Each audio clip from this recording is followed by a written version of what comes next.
Welcome to semi-final action here in the TSL.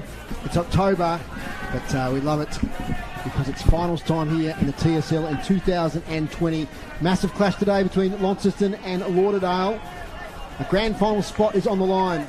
And also at UTAS Stadium at North are playing Clarence. North Launceston are playing Clarence. We'll keep you up to date with that one as the afternoon goes on. Welcome to my co-commentators. First of all, Maxime Walker. Good afternoon. Good afternoon, Dave. Good afternoon, listeners. Perfect day for footy. Football's finals in October. And like you say, there's no second chances today for the losers. So I'm really excited and looking forward to what I think will be a very closely contested game. Welcome back, our stats man, Dave Gruber. G'day, Grooves. Yeah, hi again, Dave. A bit of blue sky breaking through now. Looks like a really nice afternoon here. Does indeed. The ground is a bit spongy and a little bit wet underfoot, but it's drying out as the day goes on. We've got some sunshine here, a bit of wind, so it won't be too bad of conditions here for this semi-final clash. Let's talk about ground level, though. Welcome back to City Park Radio. Chris Sayer, who's down at ground level. Yeah, it's a big day to be here, isn't it? My first game for the year. 17 degrees, sun shining, slight wind to the southern end of the Launceston City end. Lauderdale have won the toss, and that's the end that they are kicking to, the southern end with the wind. I was talking to a local here. There were puddles of water on this ground on Thursday, and Launceston trained on it later that day. This ground is in fantastic nick. Yeah, it's certainly been worked on in recent years. It's come up a treat here this afternoon. We'll hear from you during the day, Chris. Yeah, I'll be here. That's Chris Sayer there on the boundary. Now we cross over to UTAS Stadium, where we've got Adam Child and Matthew McGee there for City Park Radio Sport. They'll be giving us scores throughout the day and analysis. So, Warnie, what do you got for us over there at UTAS Stadium? G'day, Dave. I reckon our ground conditions might be challenging what you've got there at Windsor Park. It's an absolute pearler here at Mac and McGee with him as well, and he's got his binoculars on, having a look at this emotions. How are you going, Macca? Yeah, I do, Warnie, and good afternoon to all our listeners. Yeah, beautiful day here at UTAS, and Warnie, a few people would like to give Clarence a bit of a chance today, but when it comes down to it, they finished fourth on the ladder, 5-7 for the season, against the all-conquering North Launceston, 11-1. I think it's going to be a chance of boys versus men today, and Clarence will give it a crack. They've got some really good, talented junior players, but when you look at the strength of North Launceston and the strength of players that have missed out, of course, Zach Burt played in the D-League today. That's how strong they are. But look, I think Clarence, they've pushed North Lonnie a couple of times this year, and I think it's going to be a really good contest, especially if the young Clarence Roos can be up and about. So no late changes. You have the D-League game, and North Launceston won that 9-8-62 against Kingborough, 5-9-39. Zach Burt, one of those exclusions from this game. No harm, no chances for any harm coming back into the side next week. Thanks, Warnie. We'll hear from you during the day. So, the Development League here, the curtain raiser was Launceston 3-7-25, defeated North Hobart 2-11-23. So that means next week in the Development League Grand Final, it's going to be Launceston versus North Launceston. Will it be the same in the seniors? We're about to find out. We're about to get underway here. No late changes for either team here at Windsor Park. You're with Dave Moore, Michael Walker and Dave Gruber on commentary. Thanks to our sponsors on City Park Radio, 103.7 and 96.5. Andrew Doyle, Telstra Stores, Quadrant Mall, Brisbane Street Mall and Kings Meadows. Wherever you are in Tasmania or right around Australia, or in fact throughout the world, let's get the finals underway in the TSL for 2020. It's been great to get a season in. Congratulations to all involved. So in the middle, ball is bounced. Havea wins the tap. Out now towards Josh McGuinness. He gets the first forward entry for Lauderdale. Chasing back, here's Jacob Boyd. Picks the ball up, gets a little kick away. Tilly tries to take possession, spills off hands. Out of bounds, any matchups, Maxie? Yeah, haven't seen anything of note at the moment. Probably the biggest change for Lauderdale since we've seen them lately, Dave, is their big exclusion of the ruckman Hayden Smith, and we've seen Tutai take the centre bounce and going straight to Auckland. Okay, boundary throw in. Siggins wins the tap. In there was Seymour. Seymour secondary effort. Right foot kick will drift with the breeze, out of bounds on the full. It's a bit of breeze affecting this already, Dave. Yep. That ball held up and just pushed towards the eastern side of the ground, so it'll be very interesting as to how they play it. McGuinness kicks to a central position. See if anyone can take a mark. Clears the contest. Little handball. Jamison House smothers that. Off the ground by Hines. Goes in again, does Hines. Up against Bryce Walsh. Casey Brown piles in. The ball up. Launceston player copped a knock there. It's Fletcher Seymour, but seems to be okay. A lot of players around the contest. Ball up. Siggins wins the tap. Little kick out of congestion by Baker. Now Harper. Geez, that holds up in the wind. Still on attacking 50 for Lauderdale. And you're going to see a lot of attacking at that end, at the town end, for our radio listeners of Windsor Park, Maxie. Yeah, and I think the tactic of Launceston already, we're 1.5 minutes in, is just start pushing right back into that Lauderdale forward line, cramping it up. There's Josh McGuinness. Gets a handball away to Bell Chambers. He's pushed off his kick. Nelson. Away now to Franklin. Towards full forward for Lauderdale. Contest there. Taken by Hodge. He's pushed off his kick. Seymour and Baker go at it. Baker with the fist now. He gets it. Handball sideways to Walsh. Walsh to an attacking position. Bryce Walsh. Offline, but one behind. First score of the day. One behind to Lauderdale. Without knowing, I reckon that's about a 3-goal breeze. Those Walsh has kicked that from outside 50 off one step and cleared the pack. Great tackle there on Seymour. The kick came out towards Hines. Sutton sees the ball out of bounds. Far side of Windsor Park. A lot of finals around Tasmania today. Lindisfarne versus Huonville in the SFL. In WFL, Burnie are playing Devonport for the grand final there for the premiership for 2020. Boundary throw in. Tutai takes it. Gets tackled from behind. Incorrect disposal. Free kick Blackberry. So Jay Blackberry kicks low into the breeze, but straight to Bell Chambers. Spoil from behind comes from Harper. Illegal, says the umpire. Bell Chambers free kick in the green boots. Goes here towards Nathan Oakes. Boy from Victoria. 60 out. Kicks deep. Does Nathan Oakes. And almost a mark there to Siggins. Paid. Right beside the right behind post for our radio listeners. And a chance here for the first attempt on goal.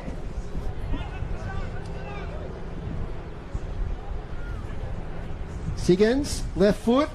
That's a goal. That's the first goal of the game here at Windsor Park to Siggins. And they're up and about Lauderdale. First goal, 1-1-7.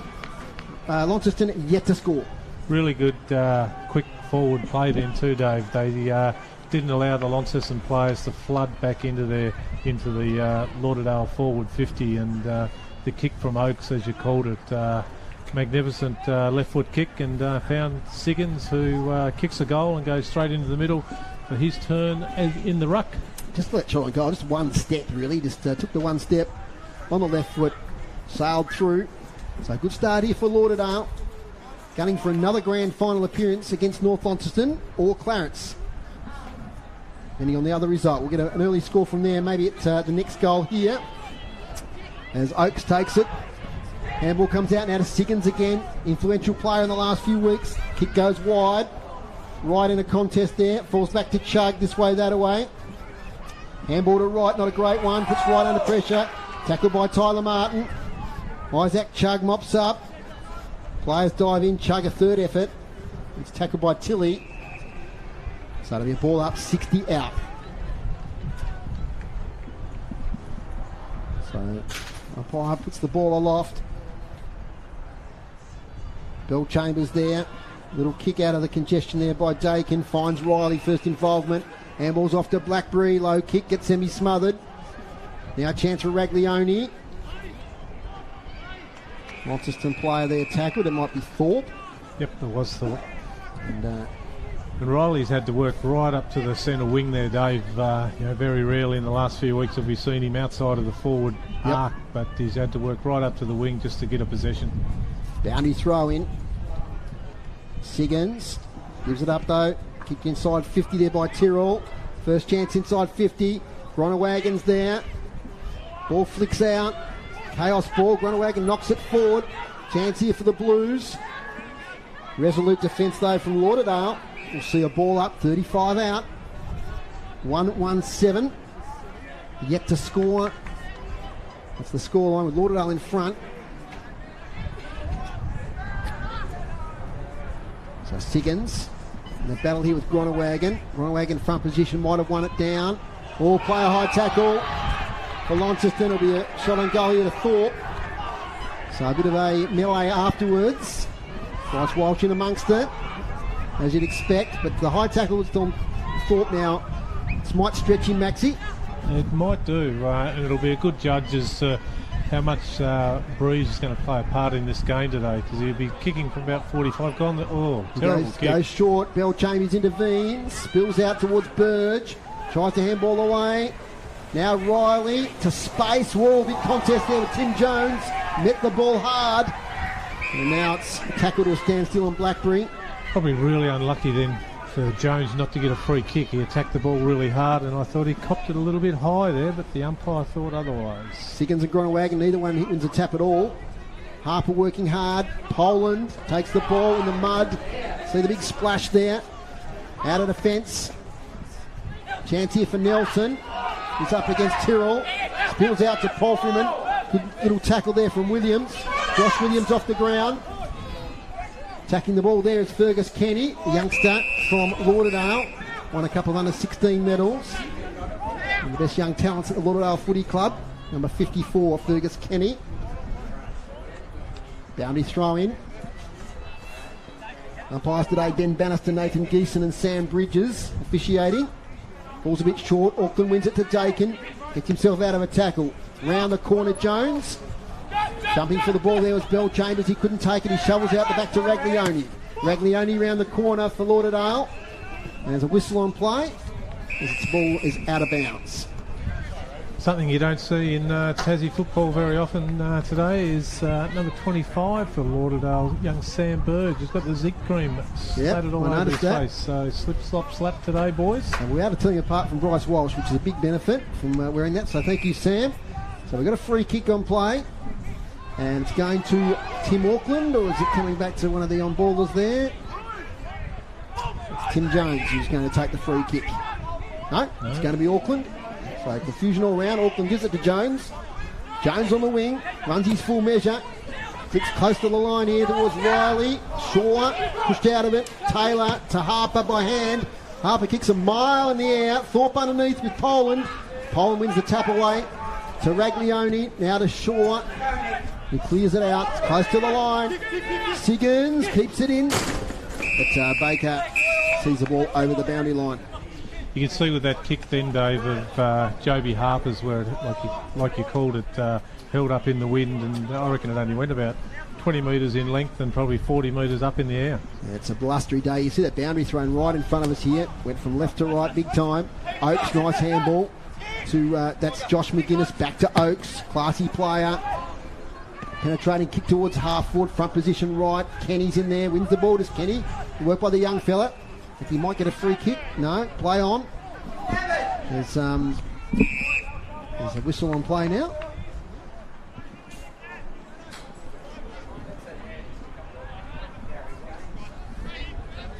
Ball up, centre wing.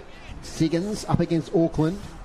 Now to Oakes. Little kick off the ground, only as far as Isaac Chug, who takes the mark, plays on straight away and gets it to Smith. Jake Smith, defensive side of the centre square. Up the wing towards Blackberry, takes it overhead. Tough contested mark there against Bell Chambers. Bell Chambers has to be careful here. Crowd up and about over there at the 50, but umpire says no. Blackberry taking his time to set up here. He goes short with a low kick, gets it back to Jake Smith. Jake Smith for Launceston, made his debut in 2013. Played in the 2013 final series to Jake Smith. Kicks towards attacking 50. Auckland takes a mark. Now he's too far out. He's going to hoist it towards goal. Front position, Gronewagon. No, can't take the mark. But Harper on the follow-up for goal. And it spills out of bounds beside the left behind post. So attacking position. Goals into the breeze will be worth a lot today. There's no doubt about that. Boundary umpire right in front of the under-18 Launceston players there with a cheer squad. Siggins tries to get it out of the area. Spills out, 35 out for Launceston. Well done, Poland. But now Wright gets a chaos kick towards the goal square. Riley can't pick it up. And now Seymour does on the left foot. Fletcher Seymour! He kicks the first goal for Launceston. And a valuable one it is. Showed some poise to Fletcher Seymour. 1 goal straight 6 for Launceston. Lauderdale 1-1-7. We might get to UTAS Stadium for a score from Adam Child.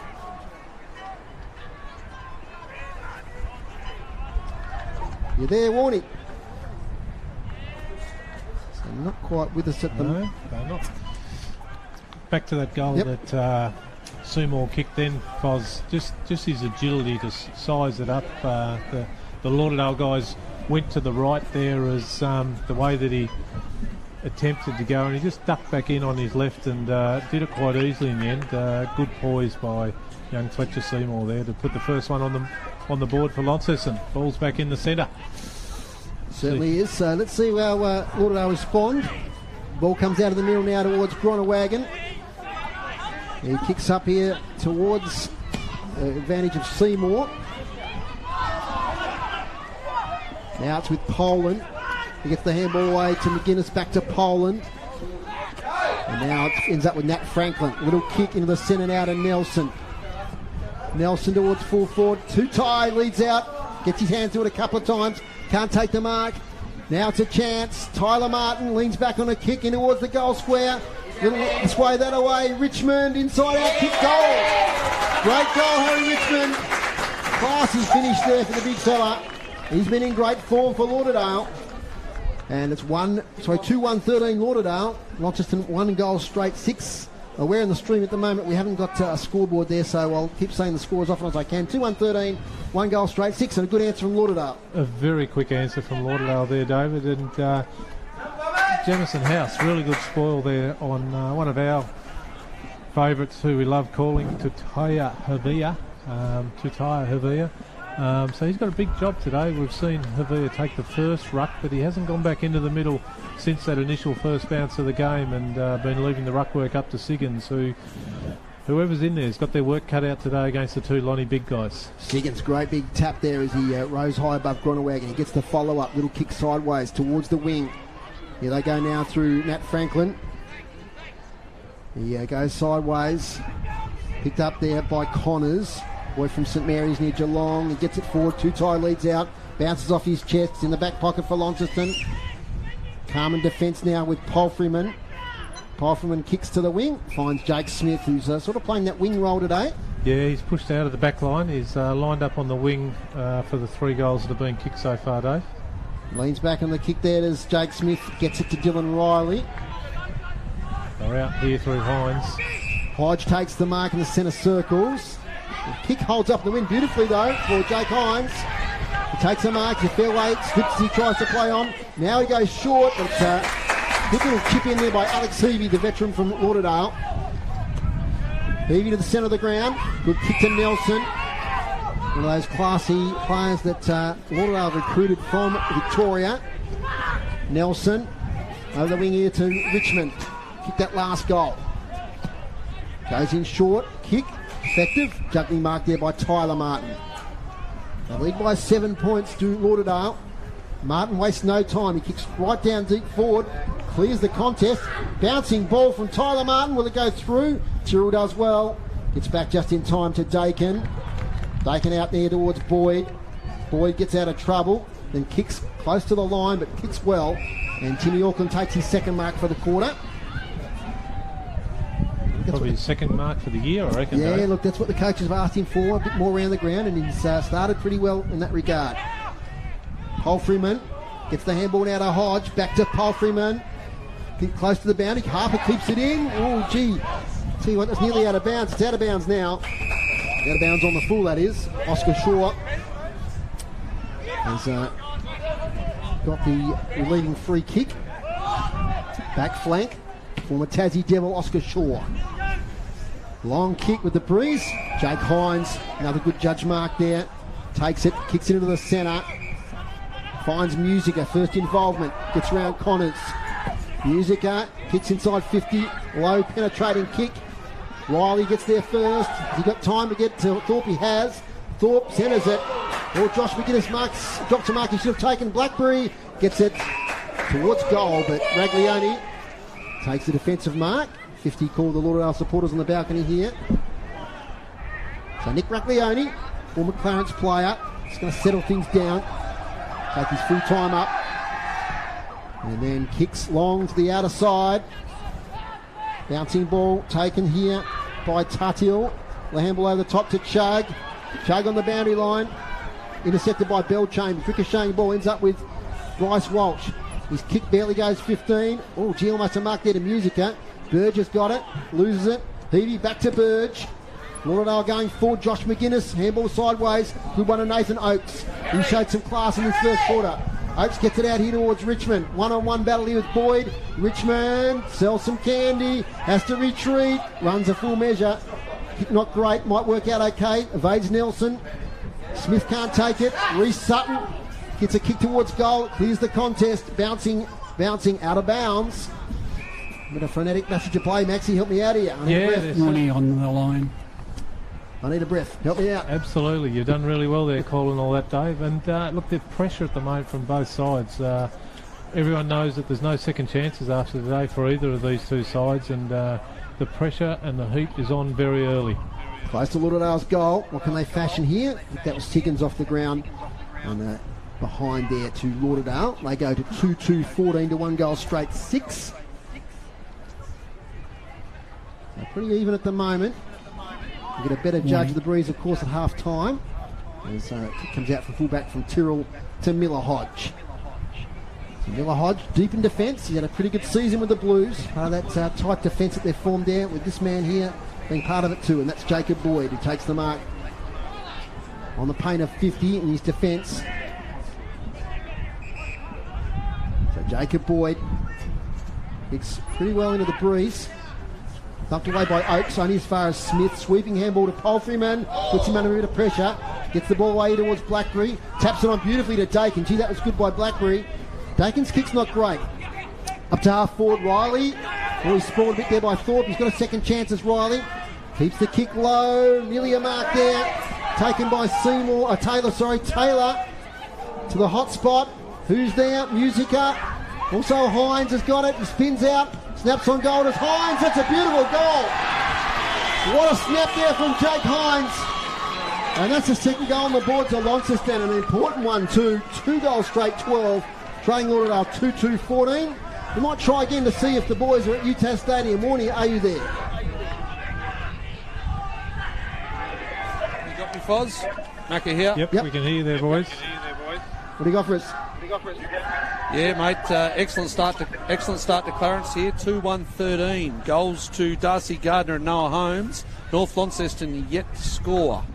Okay, so pretty big start there for Clarence, and a really tight start here at Windsor Park, Maxie. Yeah, it is, Dave, and interesting there was a bit of remonstrating just after that goal, because one of the hard nuts of Lauderdale Footy Club, being Bryce Walsh, was on his hands and knees, and there was a bit of finger pointing towards a couple of Launceston guys. I won't say which ones, but he might wear number 9 and be their coach. Okay, there we go.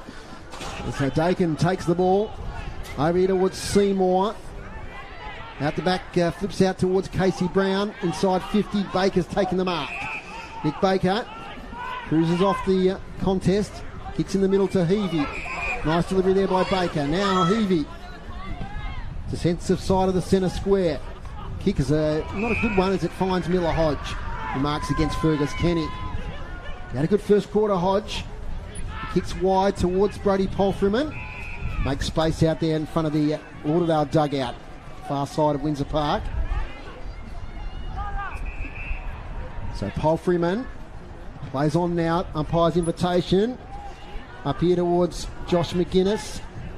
Sorry, Ben McGuinness. He couldn't take it. Out towards Riley against Baker. Riley taps it forward. Thorpe coming in with a big shepherd over the ball. Gun over the blind. So Mitch Thorpe loves these finals, Maxie. My word, he does. There's a bit of cat and mouse footy out there as well. Like Mitch, he knew what he was doing then, and the Lauderdale guy just sort of pulled up a little bit, which is expected. But like we said, there's no second chances today, boys, so we'll expect to see a bit of physical contact today. Tough finals footy.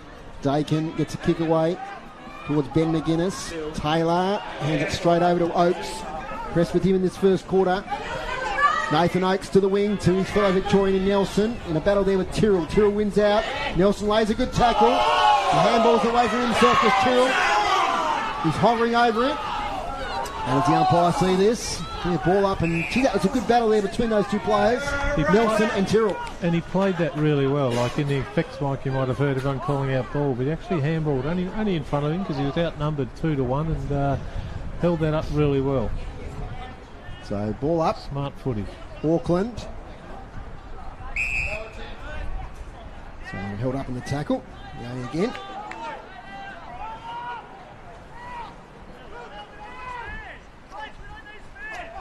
Oakes through the head back there. Nathan Oakes, he gets the ball away. Here's Jacob Boyd up against Heavey. Gets the handball out to Seymour in close quarters. Spills out of bounds. 21 and a half minutes, Maxie, close to quarter time.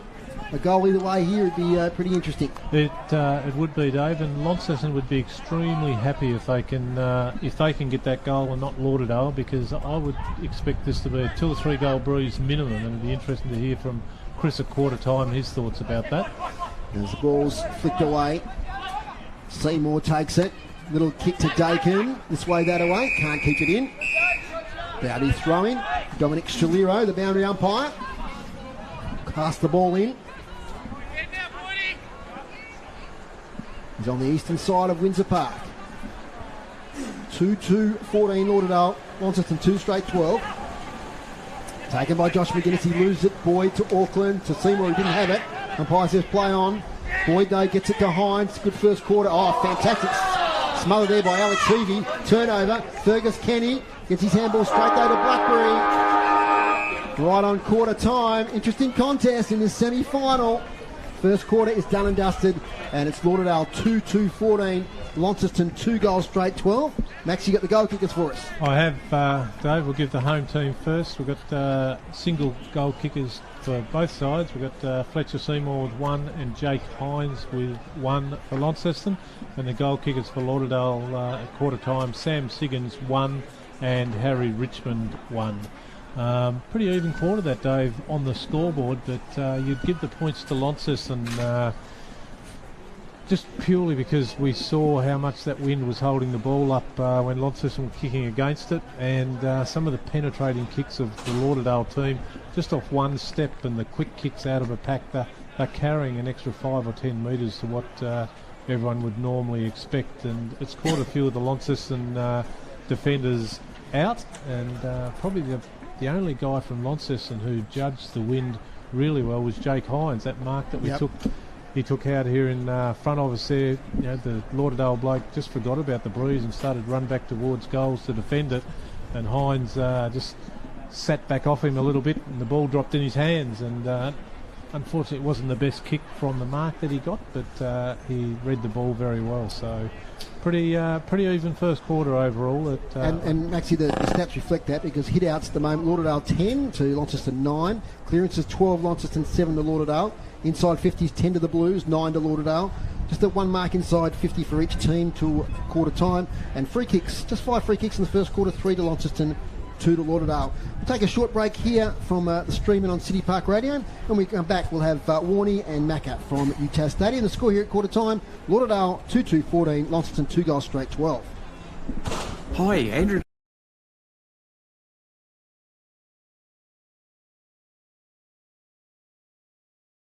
For those who need Wi-Fi in every room, get wall-to-wall Wi-Fi coverage with Telstra Smart Wi-Fi boosters for $12 per month on any month-to-month NBN plan. You'll enjoy a wider reaching connection throughout your home that the family will thank you for. So give your home internet a little leg up and visit the team today at your local Telstra store, Brisbane Street Mall, Quadrant Mall and Kings Meadows. Minimum cost $288 plus internet charges. A sponsor of City Park Radio. As community restrictions start to ease, time now for businesses to take the next step and get the message out. Let the people know you are open for business. Take out a sponsorship package with City Park Radio and you'll be surprised at how little it costs. A sponsorship package with City Park Radio will help you on the recovery road. Phone City Park Radio and leave a message for our sponsorship team. We are part of your community. City Park Radio. Love Lonnie Food and Drinks. There's more to love in Launceston Central City, from quirky cafes and award-winning restaurants through to takeaway joints, local pubs and relaxed bars. You can find yourself a world away with an array of international flavours, or right at home with delicious locally sourced produce. With over 100 hospitality venues to choose from, you'll be sure to uncover some of Launceston's best-kept secrets. Discover it for yourself at launcestoncentralcity.com.au. You're listening to great TSL action, Tasmanian State League football, on City Park Radio. Welcome back to Windsor Park. It's Lauderdale 2-2-14, Launceston 2 goals straight 12. We'll get down to Chris soon, but first of all, we've got to go to UTAS Stadium and get the thoughts from the boys and the score at quarter time, North Launceston versus Clarence. Warnie, over to you. Yeah, g'day Dave. All going pretty well here at UTAS Stadium with North Launceston trailing at the moment. They've kicked the one goal with Jake Lasky kicking that at the 18-minute mark. But before that, it was all Clarence, and they are leading at 2-1-13. So they have that 7-point lead going into this quarter. And Macca, they're looking pretty good, the Clarence boys. Well, just the enthusiasm of the youngsters, Warnie, in and around the football. Your likes of Ollie Davis, Sam Banks, Ethan Jackson's been brilliant in the midfielder. He can get his hands on, really. If there was a breeze, Clarence probably had it a little bit in that quarter, maybe a goal or so, not really much going towards the city end here at UTAS. But I saw Jeremy Webley, he went to the bench and he had a look at his magnet board, and I think they've got a lot of self-belief at the moment, the Clarence Roos. They do, and young fellas are pushing up the ground pretty well too. They out of the forward line. Darcy Gardner, he kicked the first goal at the 5-minute mark, and he was looking good. That was from a nice pass from Josh Green, and then Noah Holmes kicked the second one there. So yeah, beautiful goal from outside 50, Noah Holmes. It was excellent goal down towards the city end. That's why I think there might have been a breeze. North Launceston had enough ball inside 50, but they kicked the ball out of bounds twice on the right-hand side with that against that wind. So look, the siren's gone there now, boys. So really interesting second quarter coming up with North Launceston 7 points behind. Okay, just repeating that score again, boys. Yeah, so North Launceston are trailing 1 goal straight to Clarence, 2 goals, 1-13. Thanks, Warnie. We'll get back to you in a little while. But we might get down to Chris Sayer because we're really interested about the breeze down there as Launceston players break up for quarter time. Chris, what can you tell us about the effect of the wind down there? Yeah, it is quite strong. It's sort of blustering between maybe 2 goal to 5 goal wind, or to that city end, the end that Launceston's kicking to. But you can see on the ball, if they kick it high, it really travels a long way. But if you're kicking against the wind, you don't get much distance. So that wind probably will play a factor. And of course, Launceston will have it in the last quarter. Just quickly, Launceston have got 2 black armbands today. One is for Troy Davis, who very tragically passed away with his daughter early this week. It's very sad. And Vonda Burton, who was a life member of the club. Thanks, Chris. And no injuries apparent down there so far? No, I haven't seen any. They look pretty fit. And Lauderdale is still chatting. So I hark back to the preliminary final last year. Lauderdale was really playing just with much vigour as then as well. And of course, it's not their home ground. That's right. A couple of really titanic battles last couple of years in the prelim finals between these two teams. Chris, we'll get back to you at half-time. Okay. That's Chris Sayer down there on the boundary. Maxie, you've got the stats there. Thanks to the Lonnie Stats boys. Yeah, thanks to the Lonnie boys. Leading the way from Launceston in total disposal at the moment is Jacob Boyd and Jared Dakin, both on 7. And the interesting part of that as well is that Boyd's had 4 contested possessions, and Jared Dakin, who's one of the up-and-coming stars of Tassie football at the moment, is got 4 tackles and 4 contested possessions as well. So Brody Palfman on 6, Fletcher Seymour doing what he does best with 5 disposals, Miller Hodge 5, Dylan Riley, interestingly enough, is credited with 5 at the moment, but he's got most of those up the ground as well. And Jay Blackberry's had a good start to the game as well, 4 disposals, and 3 of those were contested footy. So interesting quarter coming up here, Dave. We see young Tim Auckland back in the ruck against Siggins. So Lauderdale have only gone with Villa for the 1 first bounce. So we're about to start the second quarter, guys. And we're underway in the second quarter of this TSL semi-final. Brought you on City Park Radio, 103.7 and 96.5. Thanks to our sponsors, Telstra Stores, Andrew Doyle. We've got the stores in the Brisbane Street Mall, the Quadrant Mall and Kings Meadows. Secondary ball up, and it's taken away here by Dakin. First forward entry for Launceston in the second quarter. High ball, big wrestle there. Holland does well. Riley in the follow-up. Now Harper gets it closer to goal. Gronewagen and a bit of a wrestle there with Ben McGuinness. That's a good matchup. Have you seen that one, Maxie? Yeah, it is a good matchup, and Ben McGuinness is, he's just one of those players that they'll play him anywhere on anybody, won't they? He's very, very versatile, and Gronewagen come back from a very nasty leg break, so it'll be a good contest. Ball now with Seymour. Kicked a good goal in that first quarter. Releases the ball to Gronewagen. held up in a tackle, tackled by a couple, ball up. So just repeating those goal kicks in the first quarter, it was Seymour and Hines for Launceston, and Harry Richmond and Sam Siggins for the Southern Bombers. Ball up. Gronewagen, it's towards Musica. Now the handball out here towards Baker, pursued by Seymour. Jake Smith gets involved, Reece Sutton, nice little handball back towards Oscar Shaw, who's tackled. Took on the tackler. How's the umpire see this? Boundary throw-in. So a tight start to this second quarter. Looks like Launceston are trying to stretch Lauderdale a little bit. You've got Harper, who's just pushed up the ground there, but you've got Harper, Thorpe, Gronewagen and Riley all deep in the forward line, and that's a fairly challenging task for any side in Tasmania to hold those sort of guys down. Got a whistle on play here. Yeah, ball in again. Ball in again. It was a shallow boundary throw-in, so tough day for boundary umpires. Hoists it high. Gronewagen and Siggins. Siggins front position. Only gets as far as Seymour. It was tackled without it, says the umpire. So Seymour will take the free kick. Played with Clarence last year, did Fletcher Seymour. 2 years ago, I beg your pardon. Now back with the Blues. As now it's taken by Riley. Just keeps it in. Swings it round. Finds Thorpe. And just got the front position in front of Poland there. Poland probably wasn't expecting that kick to fall short. And Mitch Thorpe well within range. And the coach now walks back outside 50. He'll deliver from about 35-40 out. 45-degree angle. And this is a chance to put the Blues in front. On a sunny day here now at Windsor Park. The rain in the last couple of days, but the ground's holding up pretty well. Mitchell Thorpe. And he comes. Umpire moves to his right slightly, but that's a goal. And Launceston have hit the front here at Windsor Park. 3 goals straight, 18. 2-2-14 Lauderdale. And much to the delight there of the supporters behind the goal. So a vital first goal of the quarter to Launceston, Maxie. Yeah, absolutely, Dave. And really well played by Dylan Riley there. Obviously, we can't see how close he is to the boundary line over there in the far forward pocket, but by his actions holding the ball out in one arm, you would suspect that he was pretty close, and a bit of dodging and weaving around the Lauderdale player, and was smart enough just to throw it on his left boot across his body, and just shows the importance of playing in front when there's a scrubber kick coming in like that, because that's where Mitch Thorpe was, and marked it, walked back and drilled it from about 40 metres out. Good goal. Auckland wins the tap. Player there, they take it to a standstill. So we're playing 4 minutes in this second quarter. From the ball up, Auckland against Siggins.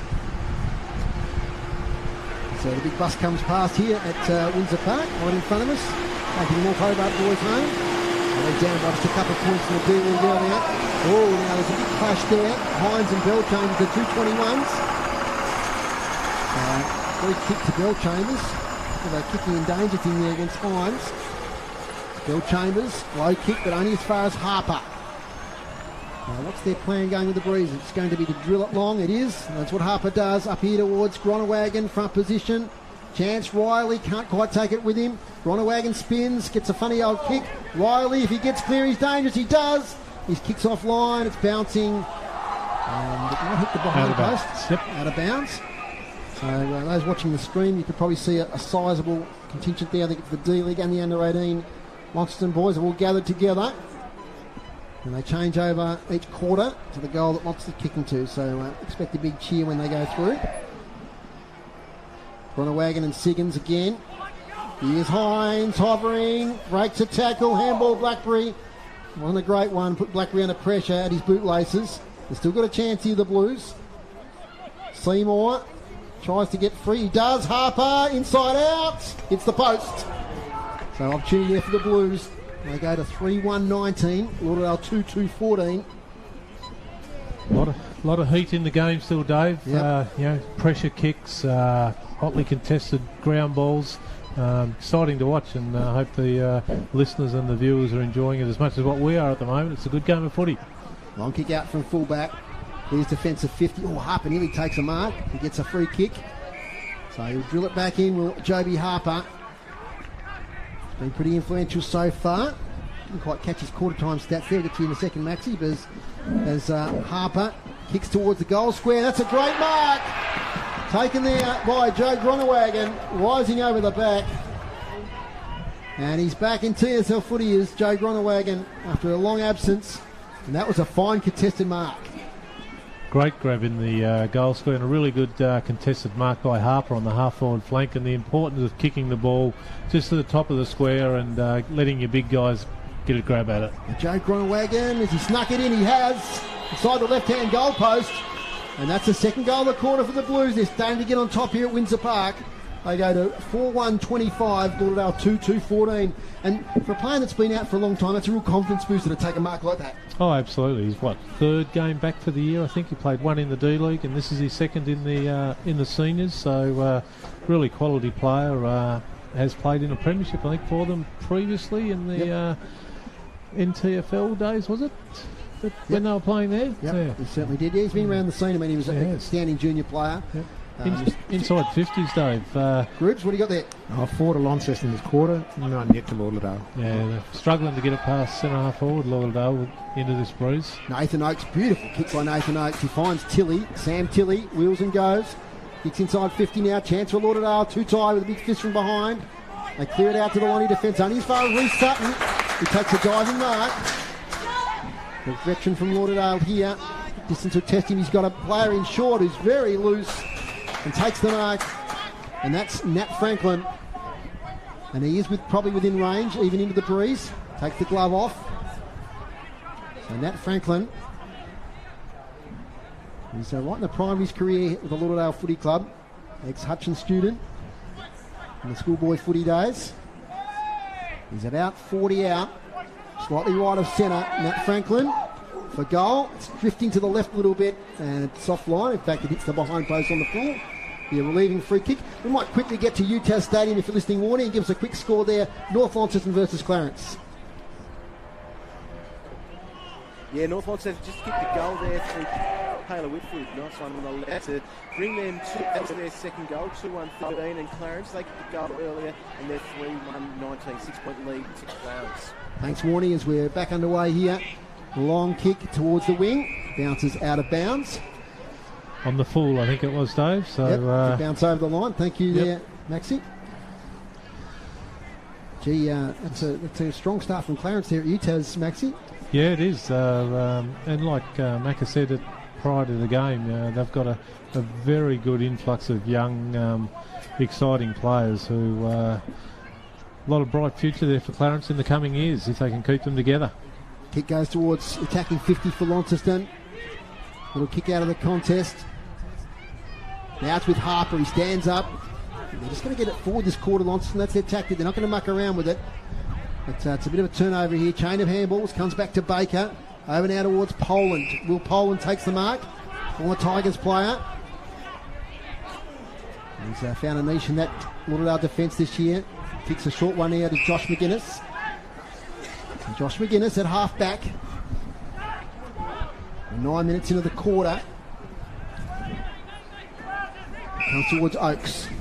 Nathan Oakes. Right half back. Settling things down. Asks for some options. He goes here towards Harry Richmond. Gets the front chance. Tudill. Tiggins. Little handball ran out of Heavey. Heavey inside 50. Jamison House back position takes the mark. Positions himself well against Tavea. That's a really good battle, that one, Maxie, today. It's an extremely good battle. So Jamison House cruises off the mark. Kicks along outside defensive 50, looking for Blackberry. Oakes is there. Thumps the ball away, then falls over. Numerical advantage here to the Blues. As Smith gets it to Tyrrell, now to Blackberry. He looks around for support. That's a kick in the air on his non-preferred. And kicks it out of bounds on the full. Probably not the best kick for the 200-game veteran there, Dave. So it gives Launceston an opportunity to regroup here while the ball gets returned from the crowd. And Nick Baker, the recipient of the free kick there by the looks of it. 4-1-25 for Launceston, and Lauderdale 2-2-14 at the moment is the score. As Franklin can't quite pick it up. Now Heavey to Franklin. Goes the barrel. Inside 50, he's going to land about 30 out. House and Havay on a wrestle. And fans call for a free kick there. The Lauderdale fans on the balcony. It's not forthcoming. And it's going to be a ball up as the umpire flips over. I tend to agree with those Lauderdale fans there, Dave. They had him in a headlock, and he was 15 metres away. Obviously, something was obscuring his vision not to see that one, I reckon, the ump. Tyrrell to Tuthill to Boyd by hand. Out defensive 50 out of Music, who's tackled from behind well. The umpire says no prior. So right half forward for Lauderdale. So they've had a good few minutes after Launceston kicked a couple of quick ones. They're holding their own here halfway through this second quarter. There's contest on the far side. Heavey gets it forward. Only as far as Boyd. Shimmies around. And penetrating left foot kick up here towards Thorpe. Takes it at his bootlaces. Kicks it straight away to space. Not a great option as Poland now takes it. It's it back here towards Oscar Shaw. Can't quite pick it up. Blackberry does well. Gets a handball towards the dangerous Riley. Doing a great job though there is Will Poland in defence for Lauderdale. Out to Baker. Sideways kick. Paul Freeman with Raglione. They've got the numbers here to Lauderdale. Poland tracks it back. Steadies. Gets round. Handball over towards Connors is dangerous. Smashing the contest is Thorpe. Now to Harper. Can't quite pick it up. Goes in a second time as Joby Harper. Gets to his feet. Paul Freeman's there. So's Bell Chambers. Blackberry swings for goal. Jay Blackberry. What a tremendous goal. And no time to think about it. Threw it on the boot. 45 out. And the veteran Jay Blackberry there shows all his class and experience and kicks a goal for Launceston. 5-1-31, 2-2-14. Yeah, that ball just was bobbing about there at centre-half forward for 6 or 8 possessions there for Launceston, Dave, and no one was taking any clear possession of it at all. You had Harper throw a handball in there. We had Powerfulman fighting hard for it, and just bounced up into the hands of young Jay Blackberry, the 200-game veteran, and threw it on his trusty left boot, gave it a bit of air time, and the wind did the rest straight through the middle. So it was a really, really important goal, and starting to stretch that gap a little bit now. Yeah, a few strong minutes there from Lauderdale, but they just couldn't quite get the goal on the board. And down the other end, Launceston do the job. They stretch the lead out a little bit. Groenewagen out now towards Hines. Hines kicks it to the forward flank. Bouncing, it'll bounce out of bounds. So a dangerous Launceston forward line. They've got a lot of players who can contribute, and that's the situation for Lauderdale today. They've kept Riley fairly quiet so far,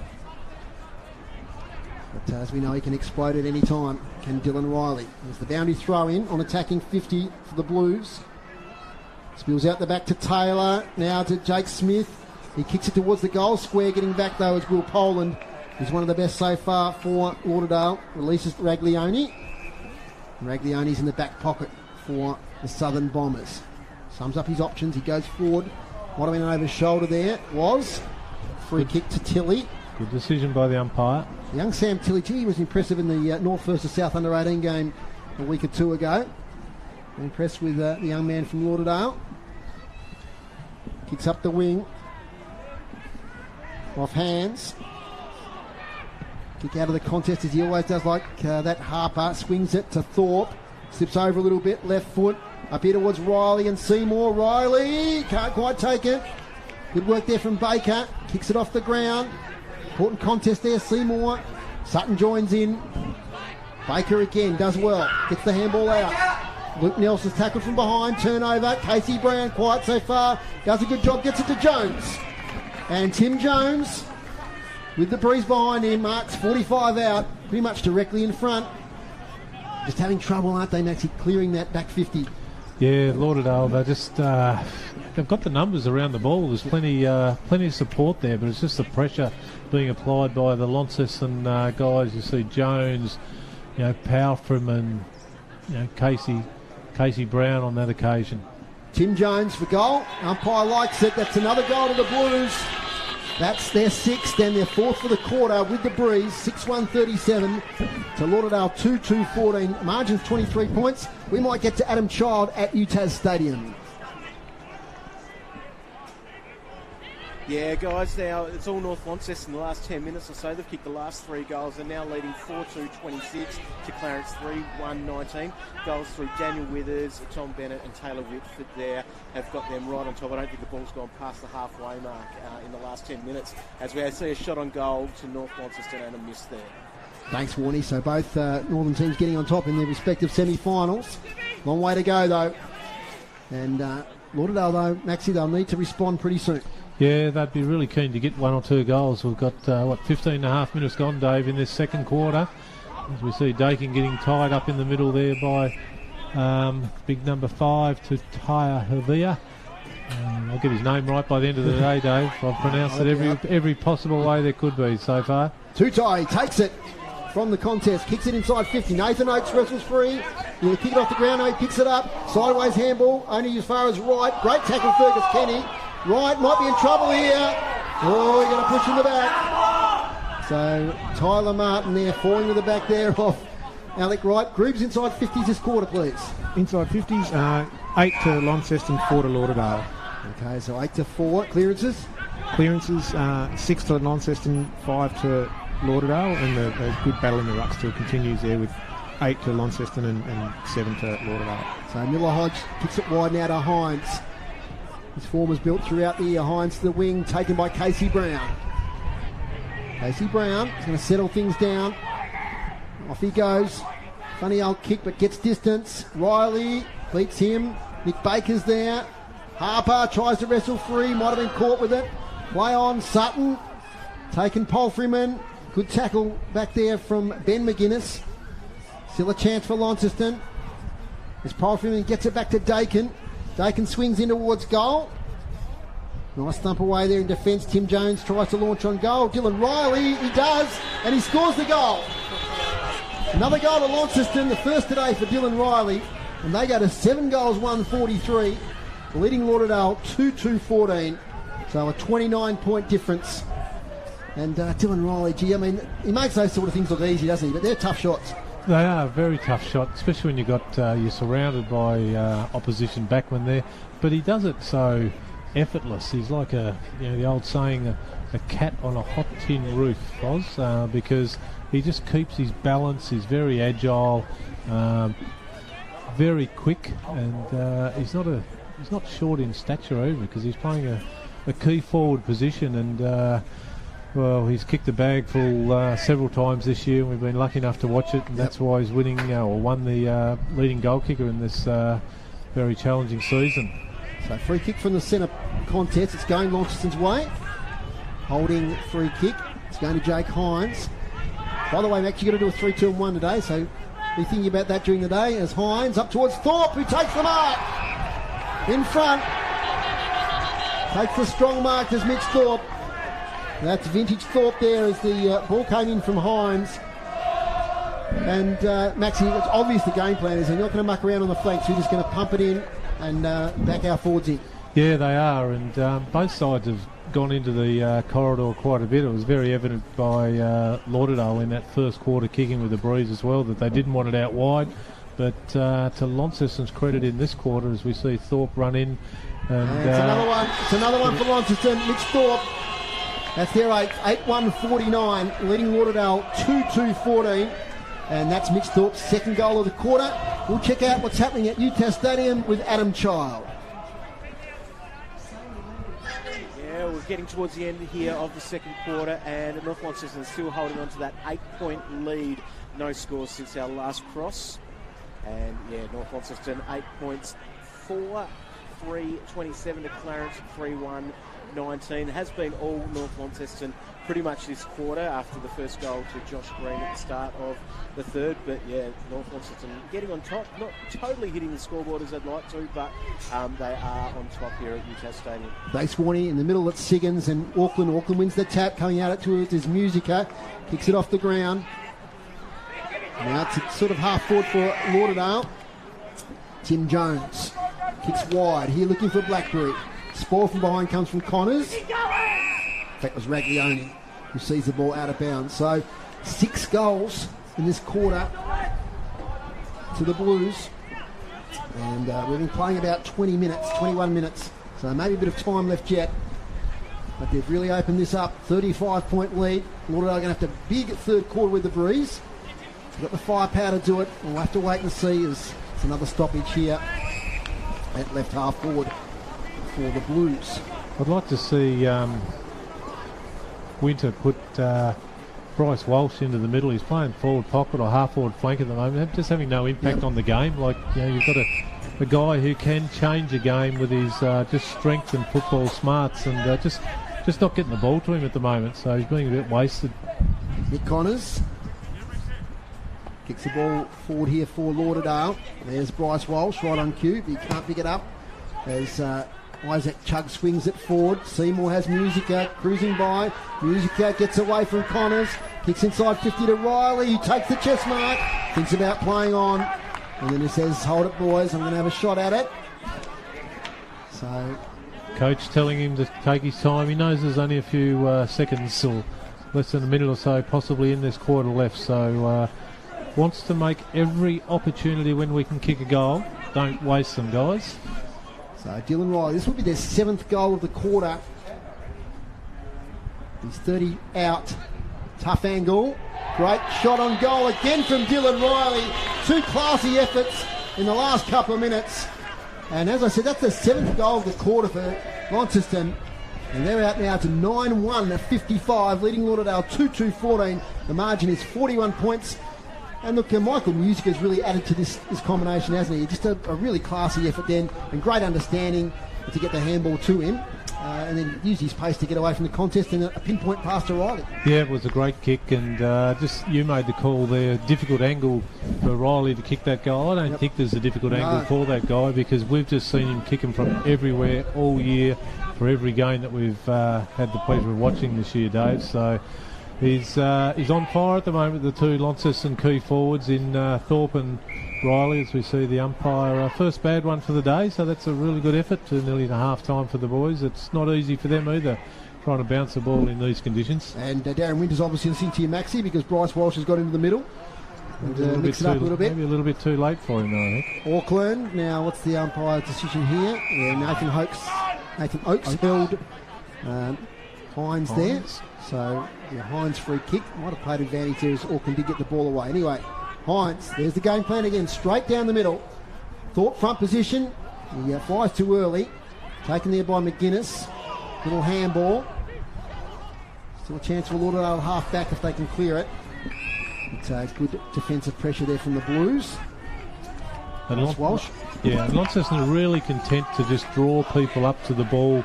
And we see Dakin going back to be the small forward now, but they're just leaving Riley one out in the goal square. Jake Hines, and he'll come back in for another goal. Another goal to Launceston, this time from Jake Hines, outside 50. He's launched it in direction of the goals, and it came back in the breeze from right to left. And that's a goal to Jake Hines. That's his second. And it's 10 goals, 61 Launceston. Lauderdale 2-2-14. 8 goals in this second quarter. The lead out to 47 points. It's a huge gap, and Chris called it. He said, I wasn't quite sure whether it was a 2-goal breeze or a 5-goal breeze when he was summing up the quarter-time addresses by the coaches. Well, Chris, you got it right. It's an actual 8-goal breeze at the moment, mate. So good call.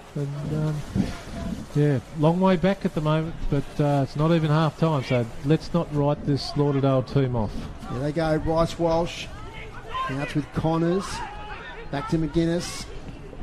Up to half 40, looking for Tyler Martin. This ball comes from right. Isaac Chugg, overhand handball to Jake Smith. Just pumps it forward. Coming out to meet the ball is Thorpe, but evade him out of bounds. So the quarter goes about the 25 minutes here at Windsor Park, and a stunning second quarter from Launceston Football Club sees them lead 10 goals, 61 to Lauderdale 2-2-14. So in that quarter, the Blues kicked 8 goals, 1 to the Lauderdale side. Well, they didn't score, in fact. 8 goals, 1 to 0 in that quarter. So a huge second quarter. I mean, what can we say, Maxie? But they executed their game plan. They had the dangerous forwards up there, and they made the most of every opportunity. They kicked straight. Yeah, they did. Kicking's been exceptionally straight, and especially in these blustery conditions, to have 10-1 on the board at half time, that's really good footy, and one of the reasons why they're doing it, because they're not mucking around on the flanks and out wide. They're every opportunity they're getting, they're bringing it into the corridor, and it's a pleasure to watch a bit of footy like this, because they're not doing the little 25-30 metre kicks. They're just taking Launceston took full advantage of that breeze then, and wasn't prepared to kick it 20-30 metres. They were putting pressure on the Lauderdale defence by kicking it, the 40, 50, 60 metres. And 2 or 3 times we found the Lauderdale guys just caught out playing in front of their opponent, but the ball just carrying that little bit extra. And the result was very savoury for the Launceston guys. For the goal kickers at half-time here, multiple goal kickers, and with Dylan Riley 2 in that quarter and Mitch Thorpe 2 also. Hines has kicked 2, 1 in each quarter, and the individual goal kickers at the moment is Jay Blackberry, Fletcher Seymour, Joe Gronewegan and Tim Jones as well kicked 1 in that second quarter. For the Lauderdale guys, still only 2 solitary goals on the board, 1 to Sam Siggins and 1 to Harry Richmond. It's interesting watching Launceston go off the ground then. Thorpe led them off about 10 metres in front of the group.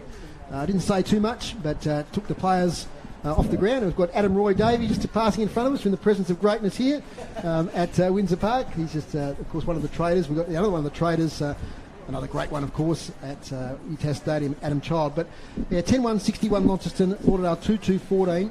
And we've got the team stats here, thanks to Dave Gruber. And the hit-outs, Launceston 12 to Lauderdale 7. And Auckland probably got on top that quarter. The first quarter was really even. Yeah. Clearances 21 to 13 Launceston's way. Thanks to Darren for the stats there. For the Lonnie stats. Yep. Inside 50s, Launceston 12 to 4 in that quarter, 22 to 13 over the course of the day. Marks inside 50, 5 that quarter to Launceston, to 2 to Lauderdale, 6 to 3 over the course of the game. And free kicks, Launceston 9 to Lauderdale 7. Actually, you've spotted something there? Yeah, no, just looking at the inside 50s, and we kicked 8 goals for 8 goals for 12 entries, and that's exceptional footy at any level. Really, really positive stuff. And we've spoken, over the course of the call so far about just that quick ball movement in there, kicking it in deep, and giving yourselves every chance to kick a goal with every opportunity, and they nearly did. In compliments of Darren Lovell and Damien Donnelly, the Launceston statisticians, you've got the individual stats for the Blues. Yeah, I have. Jovi Harper was on fire that quarter. You asked during the course of the call what was his stats at quarter time. Well, he had 4 and now he's up to 13, so a good 9 possession quarter there for Jovi. Hines, who's having an exceptional game as well, pushed himself up to 10. Fletcher Seymour, you'd expect him to be a high possession getter every game that he plays. He's there with 9. Boyd's continuing his first good quarter with 9. Riley's right up there as well now with 9. Blackberry 8. Dakin 8. And Jovi Harper 10 contested possessions out of that 13, which is outstanding, isn't it? That's more, it's great. Fletcher Seymour likewise had 6, and the guys who you expect to have that grunt around the pack, and when there is a loose ball, leading the way for Launceston, which is really, really, really good. Keeping an eye on Josh McGuinness today, the Launceston boys, keeping some info on him, and he's had 11, which has been one of their better players. Not outstanding, but certainly getting enough and trying to lift his team. And not quite sure what the message would be from Windy at half-time. I wouldn't like to be in those rooms because I reckon the walls might be reverberating a little bit today. They've got it on the line, and they're going to have to turn what was a pretty disappointing second quarter around. They're going to have to come out and kick a hell of a lot of goals this quarter and keep Launceston to an absolute minimum, and then they're going to be up against it in the last quarter when Launceston's coming home with the breeze and potentially have their tails up as well. It'll all depend on what sort of Lauderdale team and how well Launceston allow them to play in this third they've just got to answer that, don't they? They've got the breeze behind them. They've got to have a big scoring quarter. They've got to try and get close, at least at three-quarter time. Yeah, they do. And they've got the class to be able to do it. They have, and we can't expect the wind to do it for them either, because the coach, Darren Winter, are in there saying, yes, we have this strong breeze. Yes, they kicked 8. Yes, we can kick 8, but we're not going to kick 8 if you're just going to try and get it and kick it 60 or 70 metres on every occasion. You've got to be smart how you do that. And they've certainly got the quality players around in their midfield that can do that. Siggins, like to see a bit more of Bryce Walsh in the middle, and he did throw him in there for those last 2 or 3 minutes, but the damage was done then. He needed to be in there on a JB Harper or a Jared Dakin or something and negating a Fletcher Seymour early on. I know he can't play on all two or three of them, but just his presence in there makes the other guys stand a little bit taller as well. Absolutely. It's Max Walker. Special comments here on City Park Radio, 103.7 and 96.5. We'll take a short break, and when we come back, we'll get to UTAS Stadium with Macca and Warney. Hi, Andrew Doyle here from the Brisbane Street Mall, Quadrant Mall and Kings Meadows Telstra stores. Whether it's sports in the lounge or music in the study, we've made changes for those who need Wi-Fi in every room. Get wall-to-wall Wi-Fi coverage with Telstra Smart Wi-Fi boosters for $12 per month on any month-to-month NBN plan. You'll enjoy a wider reaching connection throughout your home that the family will thank you for. So give your home internet a little leg up and visit the team today at your local Telstra store. Brisbane Street Mall, Quadrant Mall and Kings Meadows. Minimum cost $288 plus internet charges. A sponsor. You should call into U-Butte Designs in the Centreway Arcade and check out their politically incorrect t-shirts. They're bound to make you laugh with their tongue-in-cheek jokes. They have a slogan to suit someone you know and love. Made from quality Australian cotton, they are designed in-house and printed in Tassie. While you're there, check out their cards and humorous gift lines. Something for all budgets. Proudly Australian, passionately Tasmanian, U-Butte Designs in the Centreway Arcade, a sponsor of City Park Radio. There's no doubt everyone is feeling impacted in some way by coronavirus. From work-life disruptions to financial stress, our days look very different. It's normal to be feeling a little overwhelmed or perhaps completely out of your depth. That's why Beyond Blue has developed the Coronavirus Mental Wellbeing Support Service. It's free and available 24/7. So if you're feeling unsure about how to cope, chat to one of our expert counsellors by calling 1-800-512-348 or visit coronavirus.beyondblue.org.au. You're listening to Tasmanian State League Football on City Park Radio. Welcome back here to Windsor Park, and it's a massive scoreline here for Launceston at half-time. 10 goals won, 61, leading Lauderdale 2-2-14. As we mentioned, 8 goals in that second quarter to the Blues. Okay, let's get out now to UTAS Stadium, and we've got Adam Child and also Matthew McGee there. I've been watching the North Launceston versus Clarence semi-final, a bit closer than here, and still a chance for the Roos at half-time. Warning. Oh, definitely, but it was all North Launceston in that second quarter. Clarence kicked the first goal of the second quarter through Josh Green pretty early on, about the 3.5-minute mark there. But from then on, I think it was, I don't know if the ball actually went past halfway, even through the clearances in the middle. I think it was all North Launceston all the way through there. Midfield got on top, and the forwards just kept plenty of pressure on the defenders. So, Clarence kicked 1 goal, but then the next 4 goals came from North Launceston with Whitford. Bennett kicked 2, and also Withers kicked 1. It's just a dominant effort there by the North Launceston boys. There was Macca is here with me, and you did mention at the last cross we talked about a bit of a breeze. Do you think it was all about the breeze there, or do you think it's just North Launceston getting their system on? Look, I think that it did help. The breeze did get up a little bit in the second quarter, and North Launceston used it. You mentioned Josh Green looked dangerous early, kicked that goal, and you thought, well, Clarence are up and about here. But I put a star next to Taylor Whitford. He had a 5-minute burst where he kicked his own goal, which was a left foot special, and then he had his hand in the next 2 to Bennett and to Withers, and he really did lift them in that sort of middle part of that second quarter. And it was all North Launceston from there. It was the old firm back in board. It was Ponting, it was Cox Goodger, it was Whitford. Even Bart McCulloch took a couple of marks inside 50, and he missed a couple of set shot goals. So it could have been North Launceston by a little bit more. And hearing everything that's happening there at Windsor Park too, with Launceston getting on top, that's what it felt like with North Launceston. But they just haven't hit the scoreboard as much, but they've been putting a lot of pressure on the Clarence defence. So at the moment, North Launceston at half-time, a 5-3-33, a 14-point lead over Clarence, who are 3-1-19. And every time the ball, there's a turnover in the forward line for North Launceston, they got it back pretty quickly again. Yeah, look, it was just repeat entries, North Launceston. Clarence couldn't get it out of there. We saw a lot of smothers. We saw a lot of inside 50 pressure, especially through Fozzie's favourite in Jackie Rushton, putting pressure on. Even the youngster coming back into the side today, Bain and Lowe. I saw him crack in a couple of times. He's a 17-year-old boy, just turned 17, and he's smashing in. And it's just that culture It was Ben Simpson that looked to go to Ethan Jackson and really took him out of the game. Jackson got caught a few times with the footy. Ollie Davis the same. So, look, they just couldn't get their hands on the footy, Clarence, and it's North Launceston, as you mentioned, by that 14 points at half-time, boys. How is Foz's boy going, young Jack?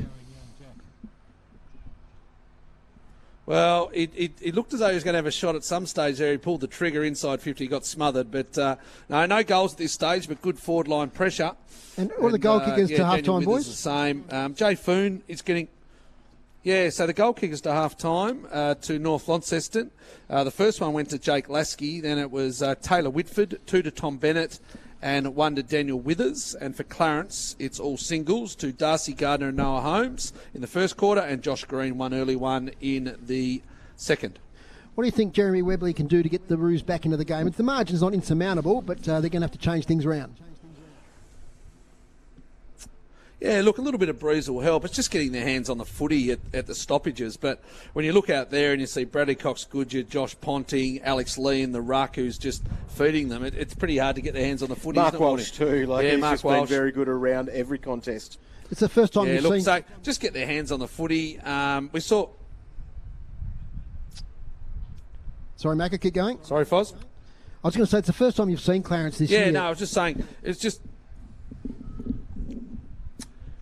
first time live, I've seen them. Yeah, I think first time live. Look, they've got some great young kids, but at the moment, as I mentioned pre-game, it looks like boys versus men at the moment, and it came to the fore. When Clarence can get their hands on the footy and go and spread, they actually look dangerous. The first goal to Josh Green, they actually got North Launceston on the run, and it looked dangerous over the back. But look, Clarence is just going to have to get their hands on the footy. It's as simple as that. Round the stoppages, and try and kick a couple of goals and be in the game at three-quarter time.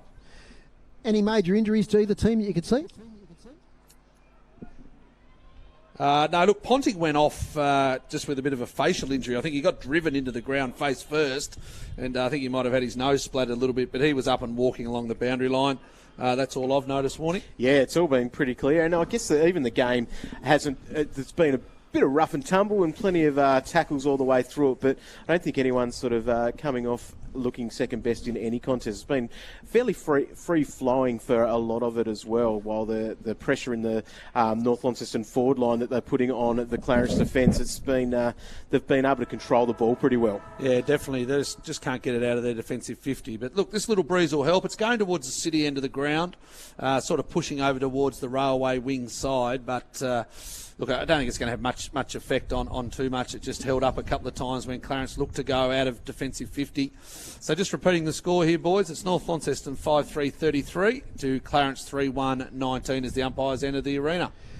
Thanks, Macca and Warnie. You're about to get underway here fairly shortly as well. The two teams here are out on the ground, and we might get down to Chris Sayer, who's at ground level, just to get his observations, maybe any injuries, weather report, anything else he's got to tell us. Chris, what do you got for us? I can't tell you of any injuries. Both sides look still fully fit. I'll tell you what, the Launceston supporters giving it to Bryce Walsh. He's obviously their favourite opposition player. Okay. I think it's how much in high regard they give him. They have him.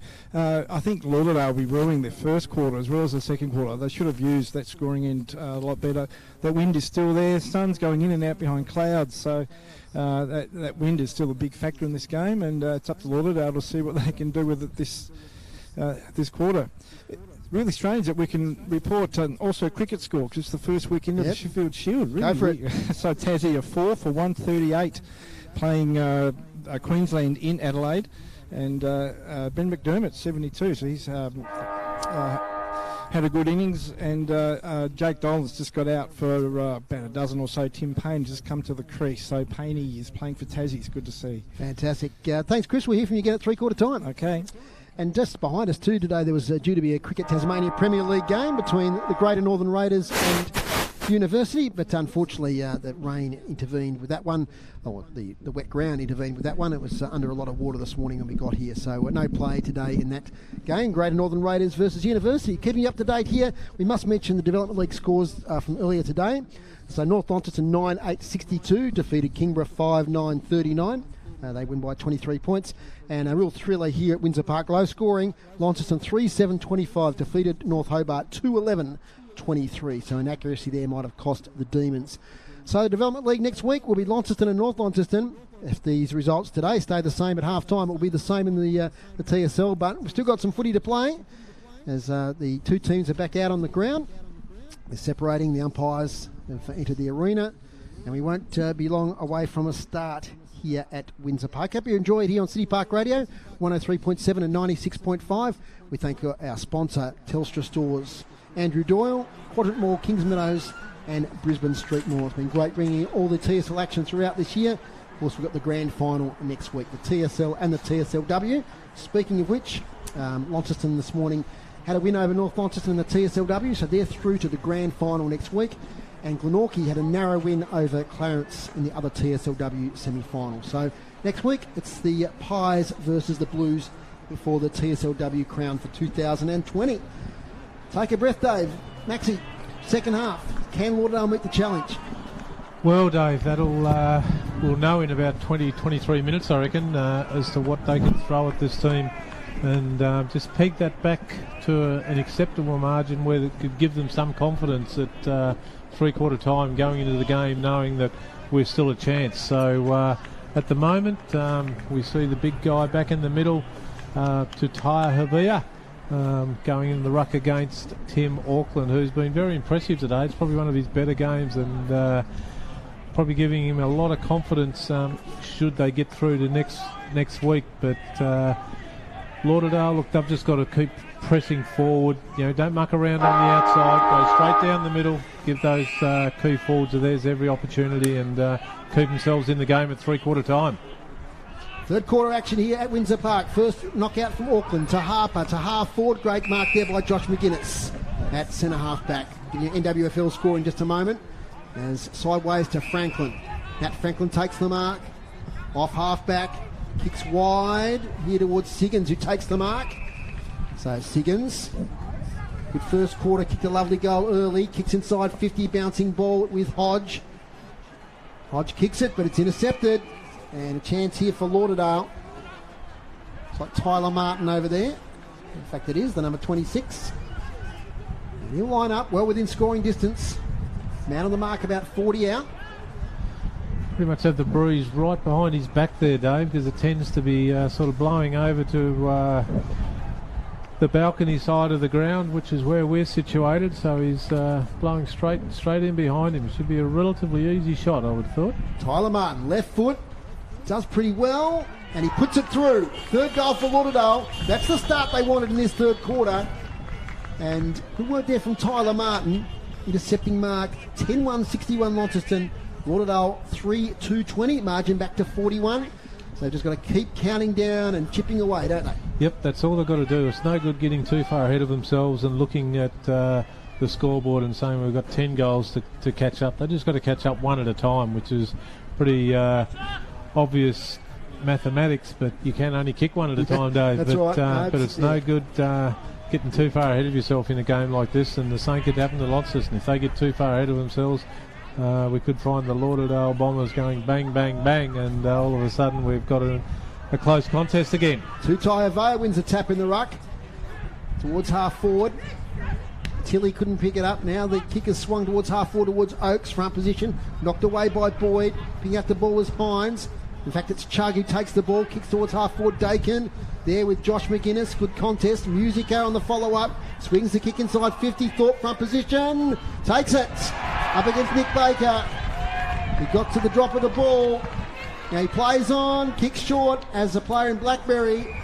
If you wanted a player to kick from an angle such as that on Windsor Park, you'd pick Jay Blackberry or maybe Dylan Riley.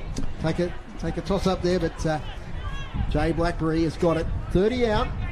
Probably prefer to see the ball in Dylan Riley's hand from that position, Dave, being a left footer. It's correct. He's going to have to nearly aim for the left point post here to get it around with that breeze blowing across the ground. Jay Blackberry, right in front of the crowd, will rise if he kicks it. And Jay Blackberry does the job. He signals to the crowd in front of the bar, and he kicks the goal there for Launceston. That's the answering one early in this quarter, 11-1, 67 to 3-2-20. Outstanding accuracy. We might get to UTAS Stadium for an early score in quarter number 3. Adam Child. Yeah, we're only a minute and a half into this third quarter, and the scores haven't changed. North Launceston still leading by 14 points, 5-3-33 to Clarence 3-1-19. Thanks, Warnie. So, yeah. Very quick reply then. Yeah, it was, and Mitch took that contested footy, walked back as if he was going to have a shot, and I think that's what caught Lauderdale off guard a little bit there as well. They've gone, okay, Thorpe's 40 metres out. He's going to have a shot from there. Auckland wins a tap. Shark though there by Siggins. Now it's worked out for Launceston towards half forward. Josh McGuinness can't quite pick it up. Oh, Dakin and Connors there at a big clash.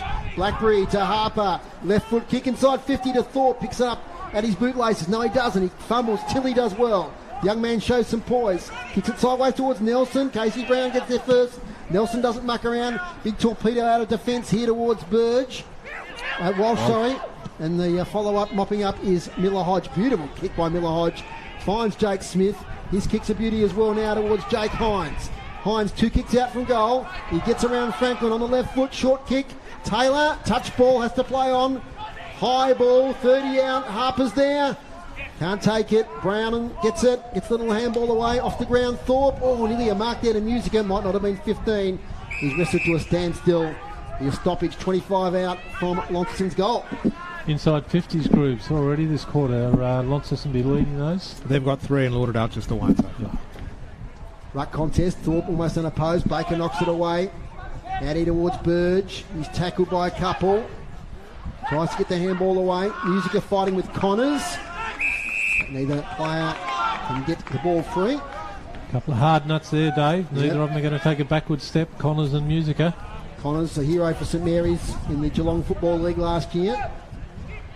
That was a bit of a hold there. Both players holding each other there, Siggins and Thorpe. So another ball up. So we're about 40 out from Launceston's goal. A goal apiece in this third quarter. Big stakes today, semi-final. Spot in the grand final up for grabs. Thorpe knocks it out. Boundary line. Blackberry just inside. Swings it. Goal square. Riley front position. Big thump there from Smith. Tilly does pretty well. They're working hard, the Lauderdale defence. Ben McGuinness. And now the ball's gone out of bounds. Off hand, says the umpire, so it will be a boundary throw in.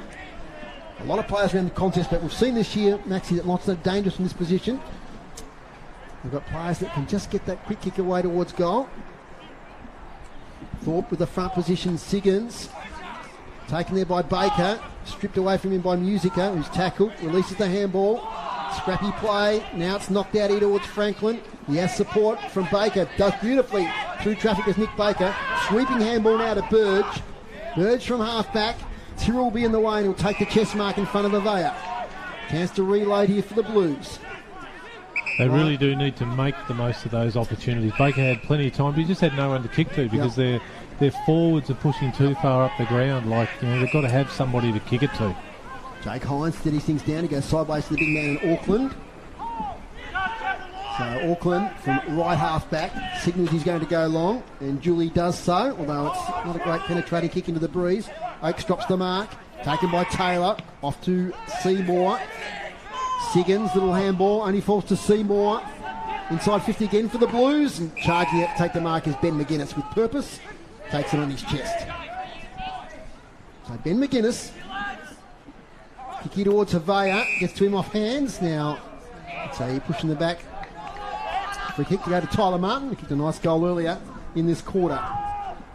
Goes long into attacking 50. Over the head there of Richmond. Up against Tyrrell. Tyrrell has support from Hodge. Tyrrell goes to ground, can't release, and Harry Richmond did pretty well, though it's a high tackle. But there's nothing wrong with that kick, Dave, getting it down there. Puts a bit of pressure on the Launceston defenders. Instead of doing a couple of little short 45 kicks, kick it long to a one-on-one contest. Give the opposition something to think about. It's coming deep into my forward line. How do I defend this? So Tyrrell's quick falls short, finds in the lap there of Sam Burge. He kicks in towards half forward. Almost a mark. That might be a great mark there for Lauderdale. To wait till the player gets up. I think it's Alex Heavey. Athletic effort. It is. Alex Heavey played in the very first game that Lauderdale played in the new TSL. At Youngtown against South Launceston. So, very loyal club man is Alex Heavey. And he's got the ball, takes a fantastic mark. One of the marks of the day. He's only about 30 out. Pretty much directly in front. for their fourth goal. The margin back to 41. Alex Heavey. And he kicks a good one and sneaks in. So a goal to Lauderdale. 4-2-26, 11-1-67. We haven't got to UTAS Stadium for a while, so we'll get to you, Adam Child. What's the score there, North Launceston and Clarence? Launceston up by 19 points now. Clarence just added a behind just before for where that missed by a fair bit. Interesting decision making there, but we saw Mark Walsh kick a goal at the 3-minute mark, which has got North Launceston up by that extra goal, and they're still sitting on top of the game as the ball has been kicked inside 50. Mark's been dropped and Clarence are doing their best to clear it here, but that forward pressure that we saw in that second quarter is still on. We may even get a goal here. Ball's hit the deck and it's still going. Your boy there in Rushton has snapped across the face and it's dribbled over the boundary line for a throw-in. Okay, we'll get back to you in a minute as Heavey kicks forward for Lauderdale. Another attack as it's at half back now for Launceston. They try to work it clear. Tyler Martin working hard. Sam Burge. A lot of players around the contest. Eventually emerges. Handball comes to Harper. Another possession for Harps. And a fair few to half time. Loose ball off the ground. Jamison House gets it to Musico. He's got a bit of space. On his left foot, he does a nice kick towards Dakin. So Jared Dakin, really good year in the TSL, emerging from the juniors and the Devils. Dakin goes forward towards Smith. He gets caught, Polfreeman in fact, and he's caught holding the ball. A free kick to Lauderdale. So free kick against Brody Polfreeman. It's going the way there of Raglione. Raglione has the switch here in Baker. He's got a fair bit of space if he takes it. He charges off at half back, runs the full measure, kicks to half forward. Letting out there is Richmond up against Boyd. Richmond releases a nice handball here, taken by Williams. Williams goes to the mouth of goal. A lot of players flying for this one, and it's a mark. It's a mark dragged down. And that the long sleeve. The long sleeve, I think, yes. Will Poland has moved forward, so I didn't see that one. In fact, no, it looks like somebody else getting up. Beg your pardon. No, it's Tyler Martin again, I think, the number 26. So a lot of hands on the ball, but he's kicked one already this quarter, Tyler Martin. So an opportunity for another. He's 20 out, slight angle, we're right behind it. Those watching the stream are right behind it as well.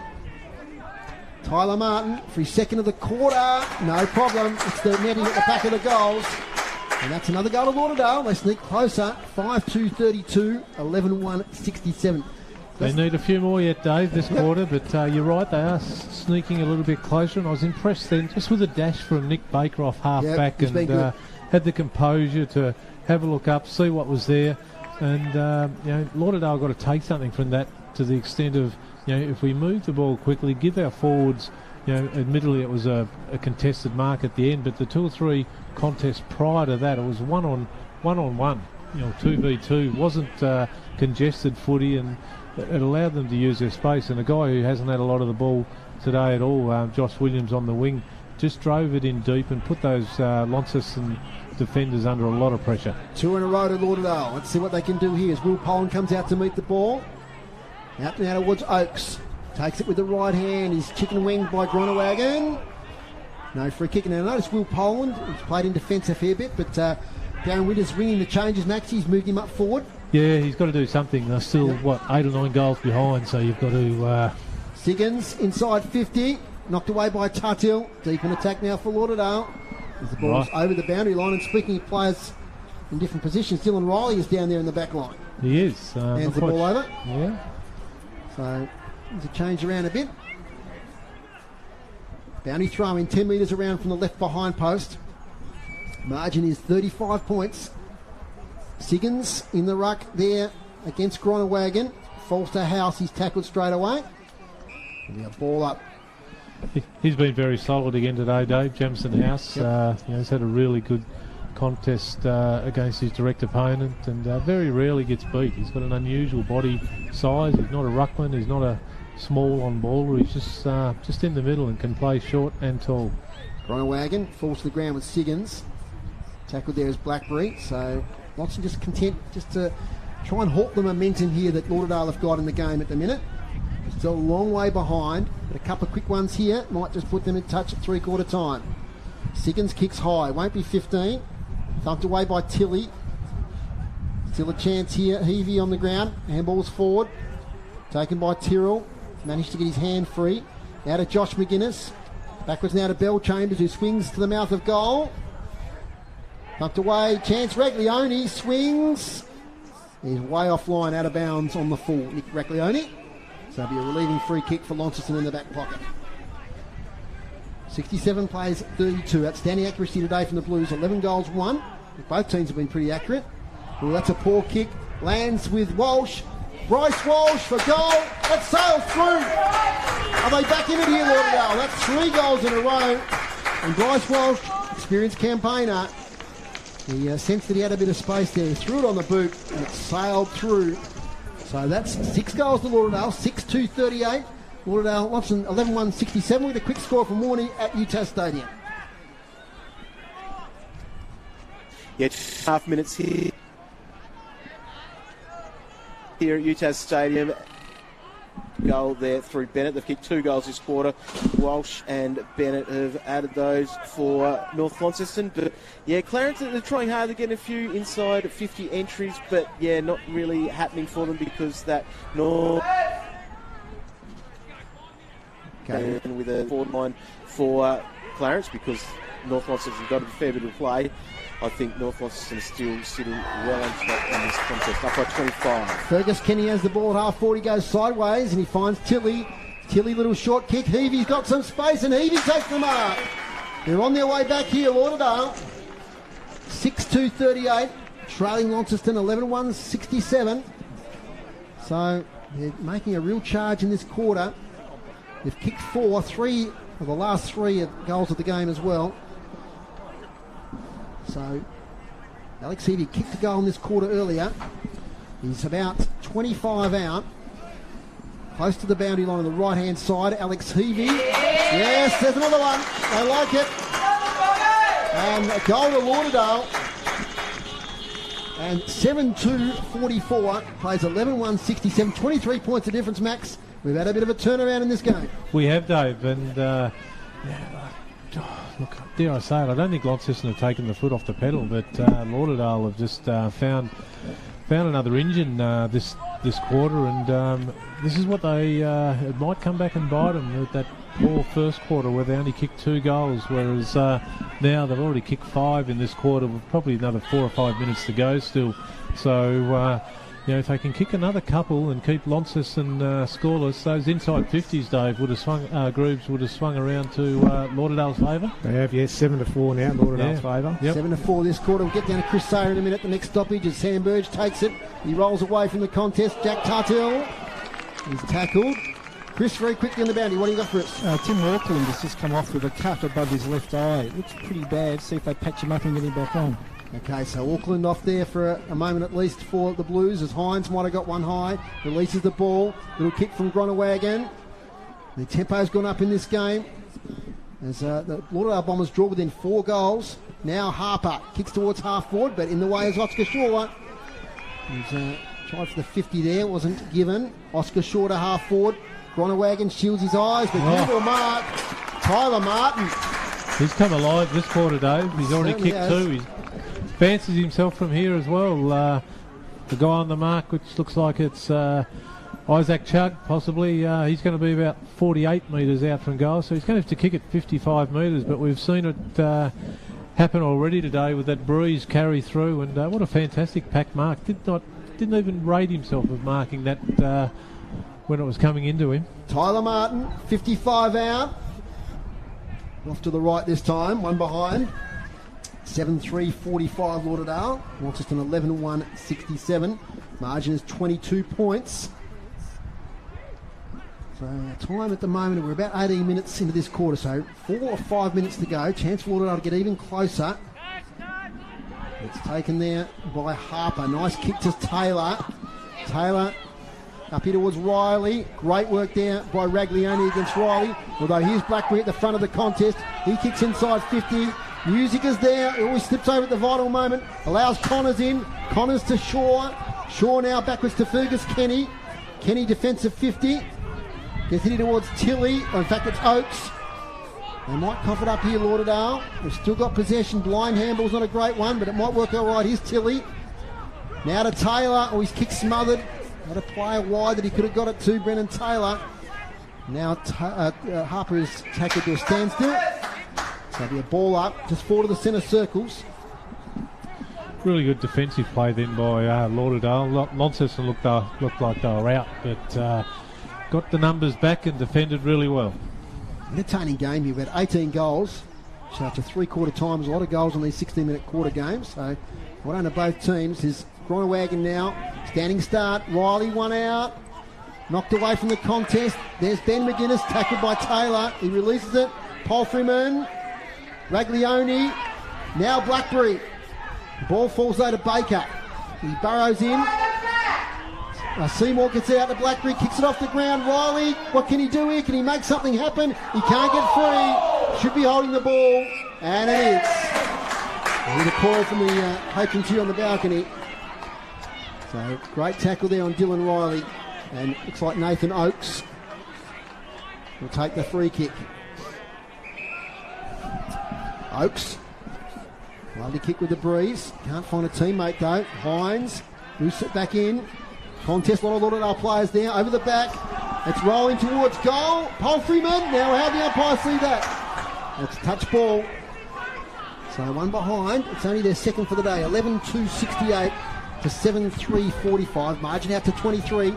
We're close to three-quarter time. Nearly 20 minutes gone, Dave, so Lauderdale just need to do what they've done there, just kick it straight down the middle, get it down there, and another goal will put a lot of pressure on Launceston for this last quarter. And conversely, the Blues would love one here. Is Harper now. Another possession, another inside 50 for the Blues. And a great mark back there. It's paid to Ben McGuinness. He's been good back there today. They'll tighten up this quarter, have the Lauderdale back line made a few changes. Ben McGuinness. Long kick outside defensive 50. Tyrrell gets his hands to it. Off to Hodge, who's happy just to borrow it into the ground. And 70 out now from Launceston's goal. Haven't seen a lot of the play on this this side of the ground, Dave, so it's good to be able to see it without having to use the glasses. Well, Hines goes in hard there against Franklin. Gets the ball now.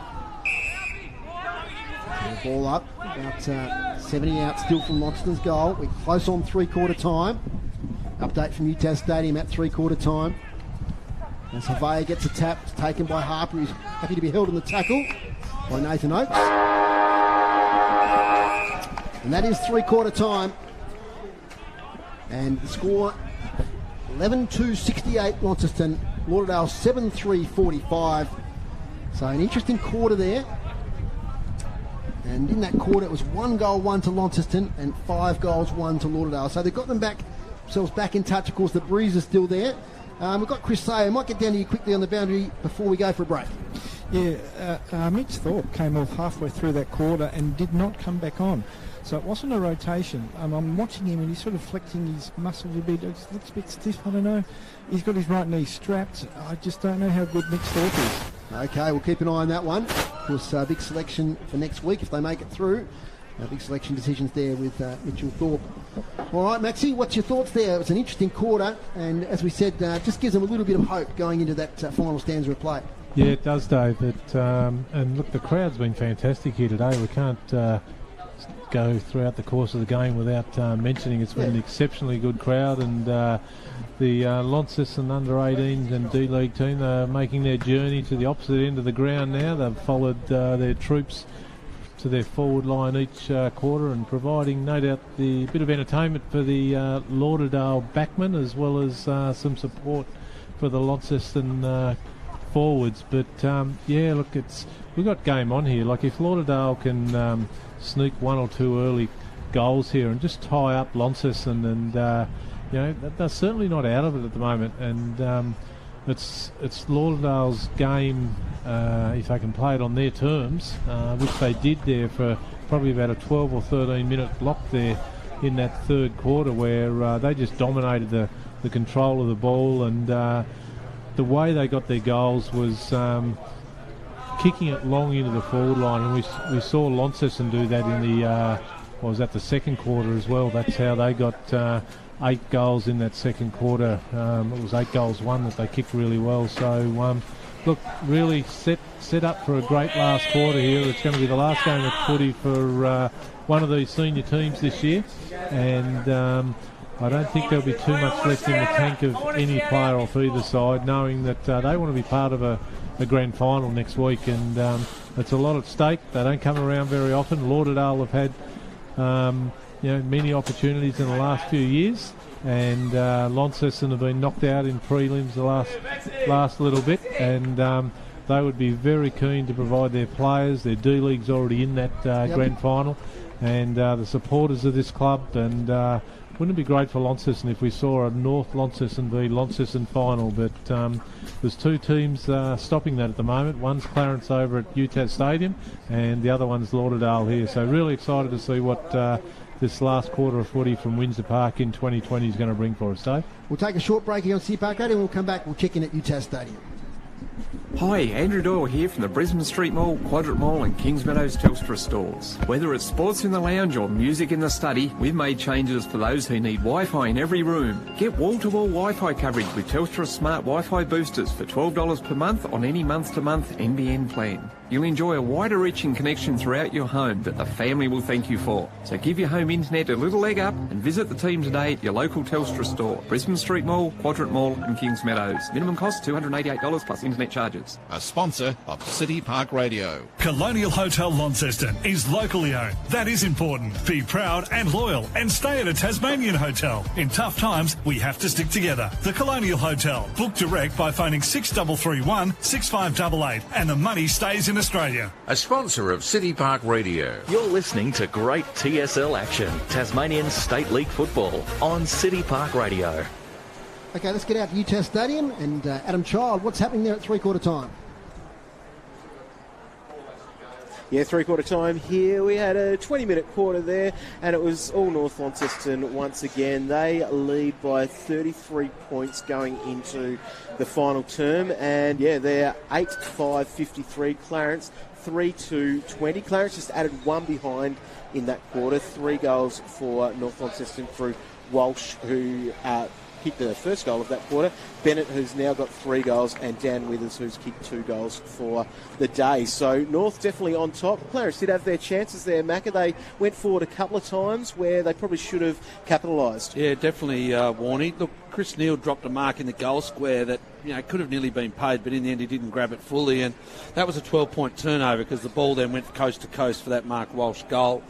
Josh Green is trying to get the ball over the back with all the space behind him, but Aaron Richter-Sold is just too good for him there at the moment. Wearing him like a glove. Yeah, he is, and we saw the also a miss there to Bailey as well when he snapped it in the goal square. So, and then it was just North Launceston the other way. Bennett has been a big plus for North Launceston today, coming back into the side.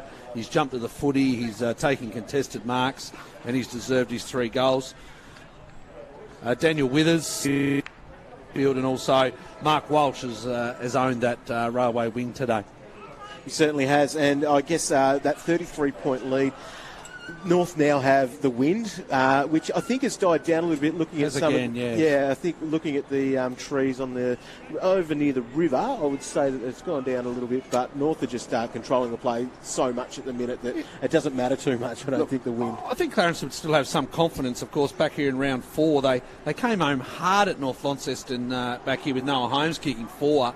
Apart from his 1 goal that we've seen, we haven't really seen much more from him. So, look, they had their chances, Clarence, but just the old firm of North Launceston continue to roll on. The midfield led by Alex Lee in the ruck, Cox Goodger, Ponting, Whitford again was strong. And look, North Launceston could be well on their way to another grand final, and sounds like it could be a great contest next week here between North Launceston and Launceston boys. Okay. But another 20 or so minutes to go. We're about to get underway here. Thanks for that report, boys, as the umpires raise the ball aloft here at UTAS Stadium. Lauderdale just have to take the game on in this last quarter. They trail by 4 goals by 23 points. Tim Jones takes the first stoppage for the quarter. He kicks it inside 50. Chance here for Josh McGuinness. Gets out towards Raglione. Raglione tries to get a kick away. Dakin takes it. He kicks into the teeth of goal. Oscar Shaw thumps it away. Ben McGuinness is there too, still in play.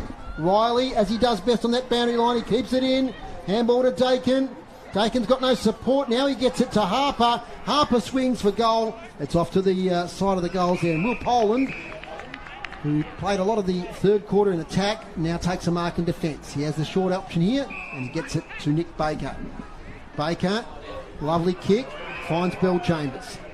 Bell Chambers kicks in the centre of the ground towards Franklin, who takes it out in front. Handball to Heavey's not a great one. Turnover. Harper, 60 out. Launches, close to the goals. No one can take him up. Watson player falls over. So chance now for Poland. There's plenty of time to sum up the situation. Keeps a low kick, but gives it straight to Isaac Chug. So Isaac Chug, he's made his way into the senior side this year and done so well across half-back. He kicks another one inside 50. A lot of players fall down. How does the umpire see this?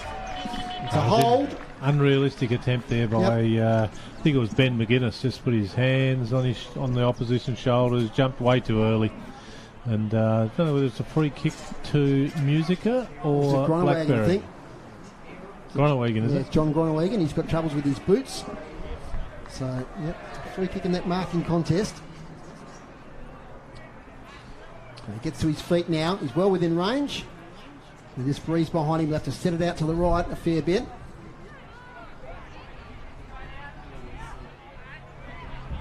So, Joe Groenewegen kicked a goal in the second quarter. One of the 8 goals they kicked in that term. Margin 23 points. This will make it very difficult for the Southern Bombers. So Joe Groenewegen judges it beautifully and kicks the goal. First goal of the last quarter goes the way of the Blues. It's a big hug there for Mitchell Thorpe. There's Joe Groenewegen. And they're out now to 12 goals, 274. Lauderdale 7-3-45. Yeah, a bit of a clumsy attempt at a mark there from Ben McGuinness. He just got into the back of Joe Groenewegen. And Groenewegen, just a lovely shot for goal, wasn't it? Yeah, they'd be very disappointed with that effort of McGuinness. And a good finish by a person who's not that renowned as a goal kicker. So he's kicked 2 for the day, both to the city end, one in the second and one already in this last. And just in the call there, it came a bit of a flashback there, Dave. We called the name Chug and Dakin, a couple of great Longford Football Club names, and it's really good to see their sons continuing the tradition at the highest level. We'll get down to Chris at the boundary at the next stoppage. It's back underway here. Chris, we might get to you quickly now. Yeah, just quickly, Mitch Thorpe started that quarter on the ground, so he might have just had an extended rest in that third quarter. Okay, so Mitch Thorpe back on the ground, as we can see there. It's good news for the Blues. As Auckland wins the tap, it's taken here by Pole. He shrugs the tackle of Musica on the left foot. Lowe's piercing kick to Nelson. So Luke Nelson, been amongst the goals this year, takes the mark just inside the centre square. Nice kick into the breeze. Front position though, taking the mark is Jake Hines. Great first half. Blackberry takes the mark. Goes short, finds Boyd. So steadying things down. Didn't get a chance to look at the three-quarter time stats, but it's a three-quarter time inside 50s, 30-21 the Blues way. And clearance is 25-21 in favour of Launceston. Up towards the wing. Off hands, out of bounds, and the hit-outs to three-quarter time, 27 apiece between the two teams there, and marks inside 58 apiece. So a lot of the stats are fairly close, except that inside 50s, which is quite a big disparity at the moment. It's about the difference in the goal score, isn't it? Yeah. 30 v 21 from Grooves, and what do we see here? A kick against Auckland in the rut, going Siggins' way.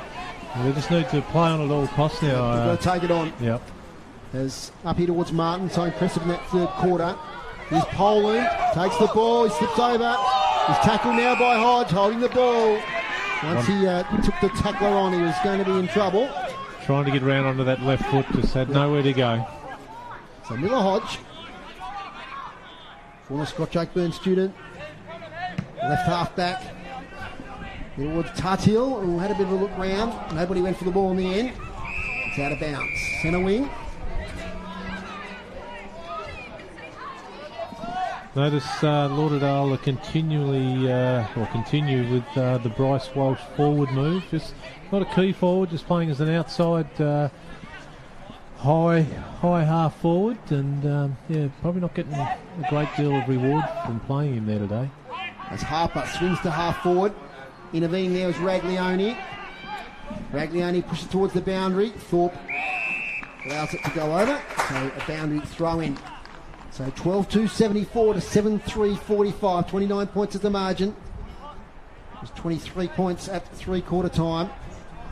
So 5 goals in about 15 minutes is the equation for Lauderdale. A quick score from UTAS Stadium in just a moment, once we get another stoppage here. There's a push in the back, free kick, going to Bryce Walsh. Gets off the ground quickly. Handball sideways to Oakes. Oakes gets around Blackberry. Kicks to half forward, leading out is Richmond. Takes it, needs a handball outlet, decides to kick instead out here towards Heavey. Heavey and Tuddle pursue the ball to the boundary. Tuddle happy for it to go over. What do you might get you for a quick score at UTAS Stadium?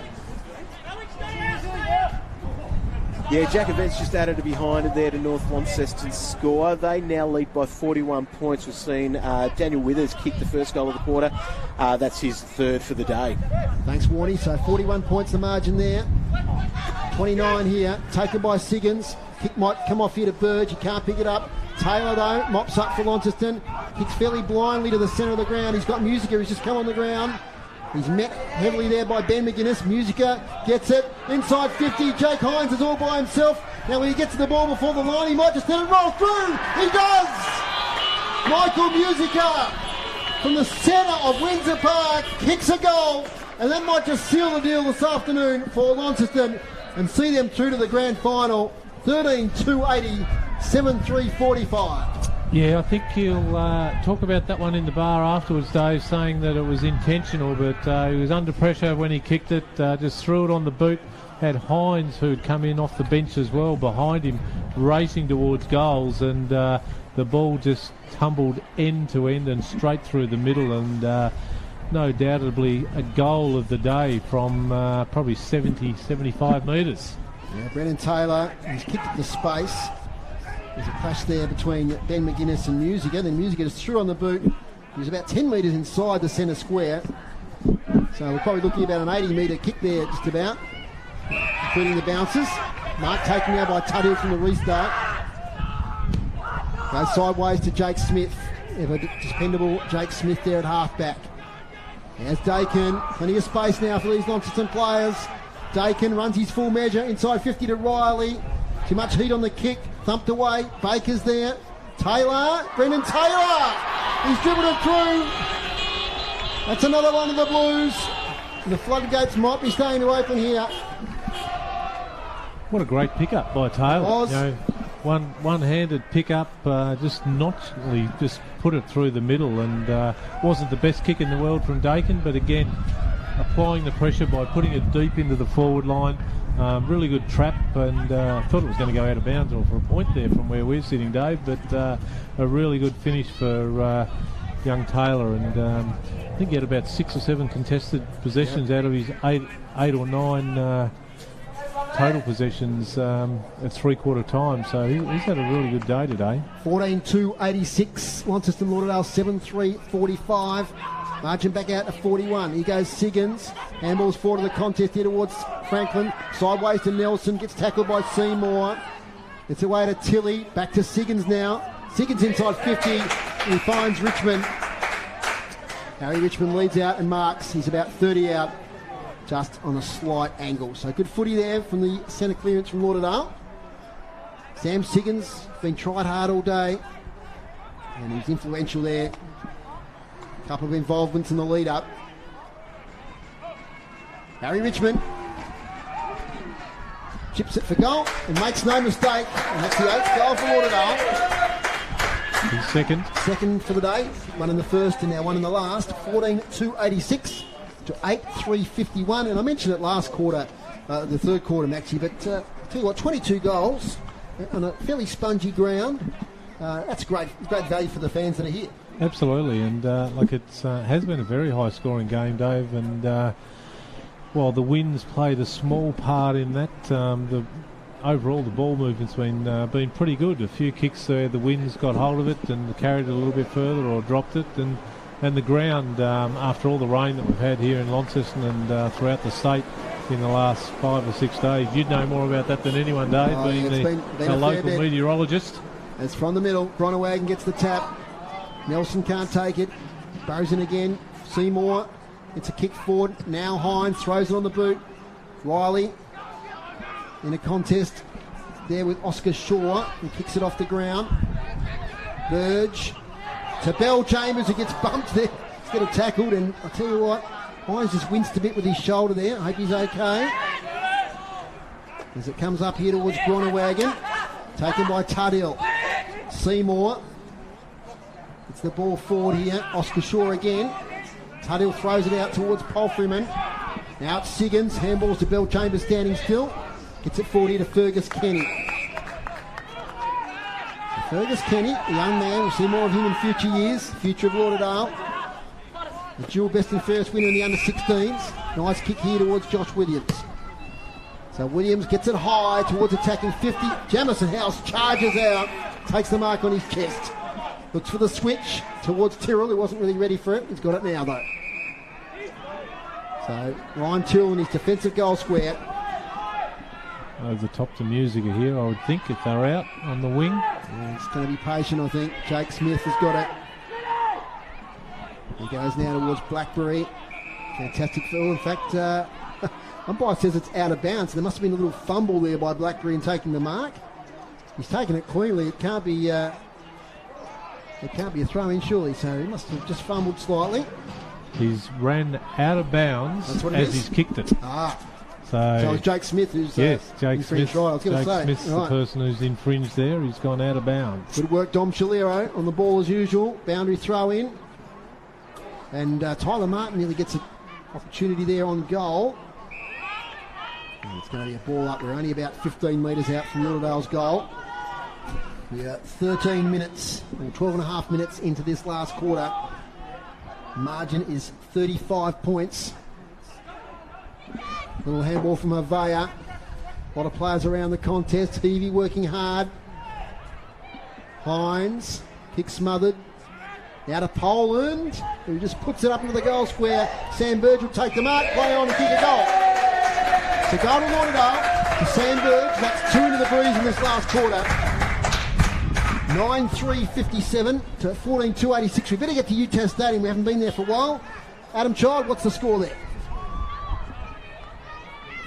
Score at the moment, North Launceston are leading by 53 points, and we're seeing Bart McCulloch having a shot on goal. Downfield kick there, so he will be lining up from about 15 metres out. He should make a sure thing of this with North Launceston 11-7-73, Clarence 3-2-20. North Launceston all but there in the grand final next week. Chris Sayer, down to you. Tim Auckland's back on the ground with a head bandage on, so he's been patched up back on the ground. Okay, we can see him there in the middle there. Thanks, Chris. About ready for this contest. So, looks like Launceston and North Launceston to meet in the grand final will be huge next week at UTAS Stadium as Nelson comes out of the contest up towards half forward. Little paddle on there from Martin. Burge there again. Williams. Tyler Martin tries to get it forward. Nelson the follow-up. Handball's over. Heavey. It's the handball forward. Crowd call for pushing the back here next to us, but not. So it's the umpire.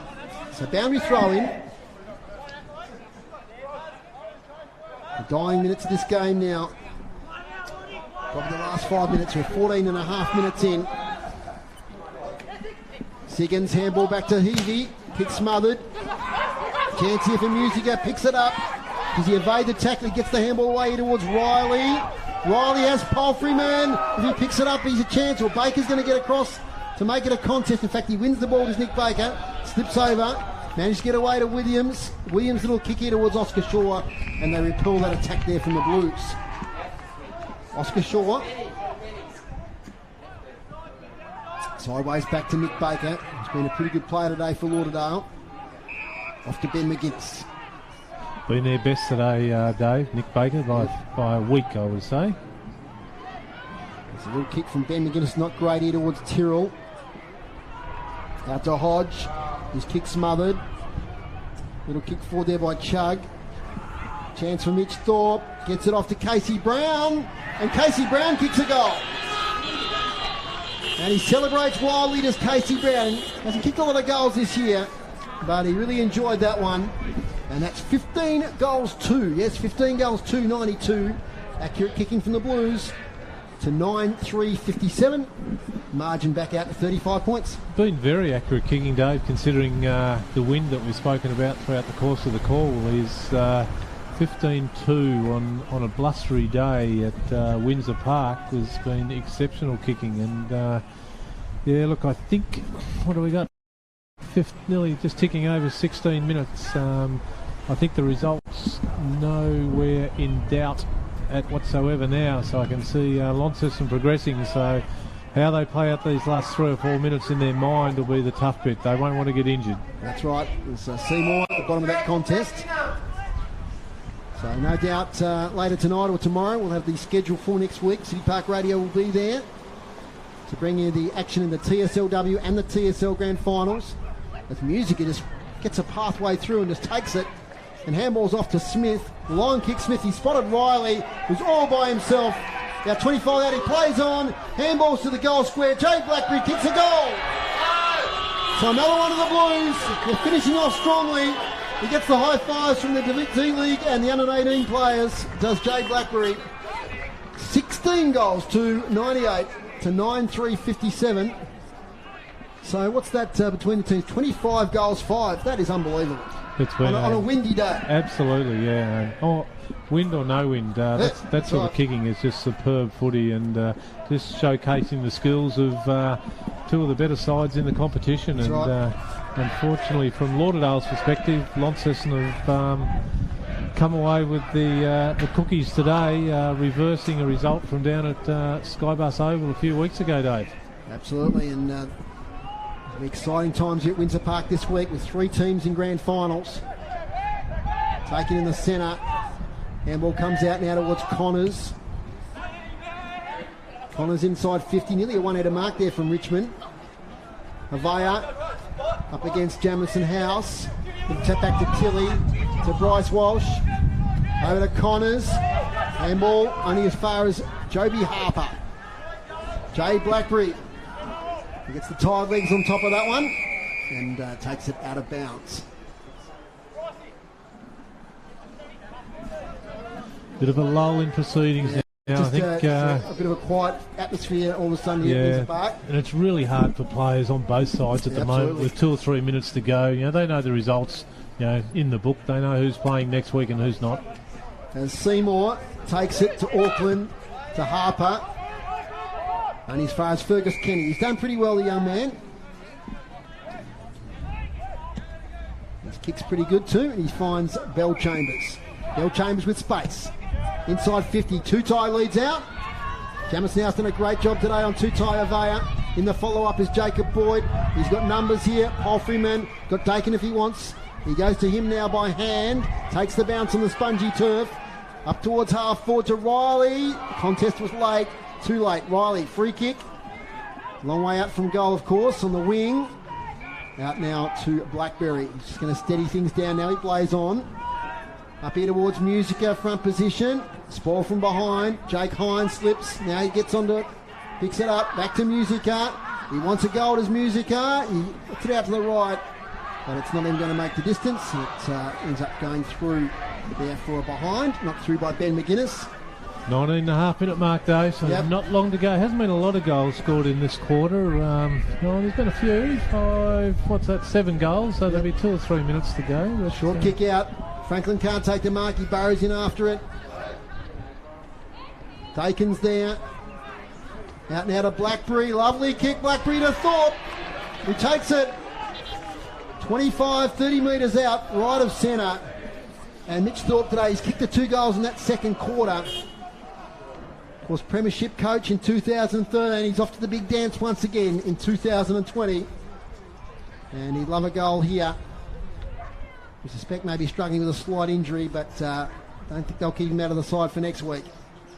Well, he's picking the side, I suppose. So it's a fair chance. His name will be up amongst selectors, won't it, Dave? Yep. Mitchell Thorpe. Slow, deliberate approach. Now he's into his run. Umpire works, but it's a goal. And Launceston hit the tongue. 17-3, 105. Plays 9-3-57, so it's an even 8 goals. Outstanding performance. There's a bit of the cheer squad there. Start a Thorpe chant. Really polished effort by the 22 contributors from Launceston today. We're harping on the accuracy of the goal kicking, but just the field kicking as well. Yep. Great skills. Absolutely. And after the first, stanza of play, when the players adjusted to the flight of the ball in these gusty conditions, all of a sudden then it was game on, and the skill level's been of a really high standard all day from both teams, and the pressure that's been applied, there hasn't been too many mistakes by either side. Yeah, I tire of people on social media knocking the competition. Get out and watch your game. It's great stuff. This is Jake Hines, who goes sideways here towards Casey Brown. He goes back here in the direction it came to Fletcher Seymour. Seymour, lovely kick here towards Palfreyman, who's got a bit of space. He has Hines on further. Hines won't quite get there. Riley in the leader.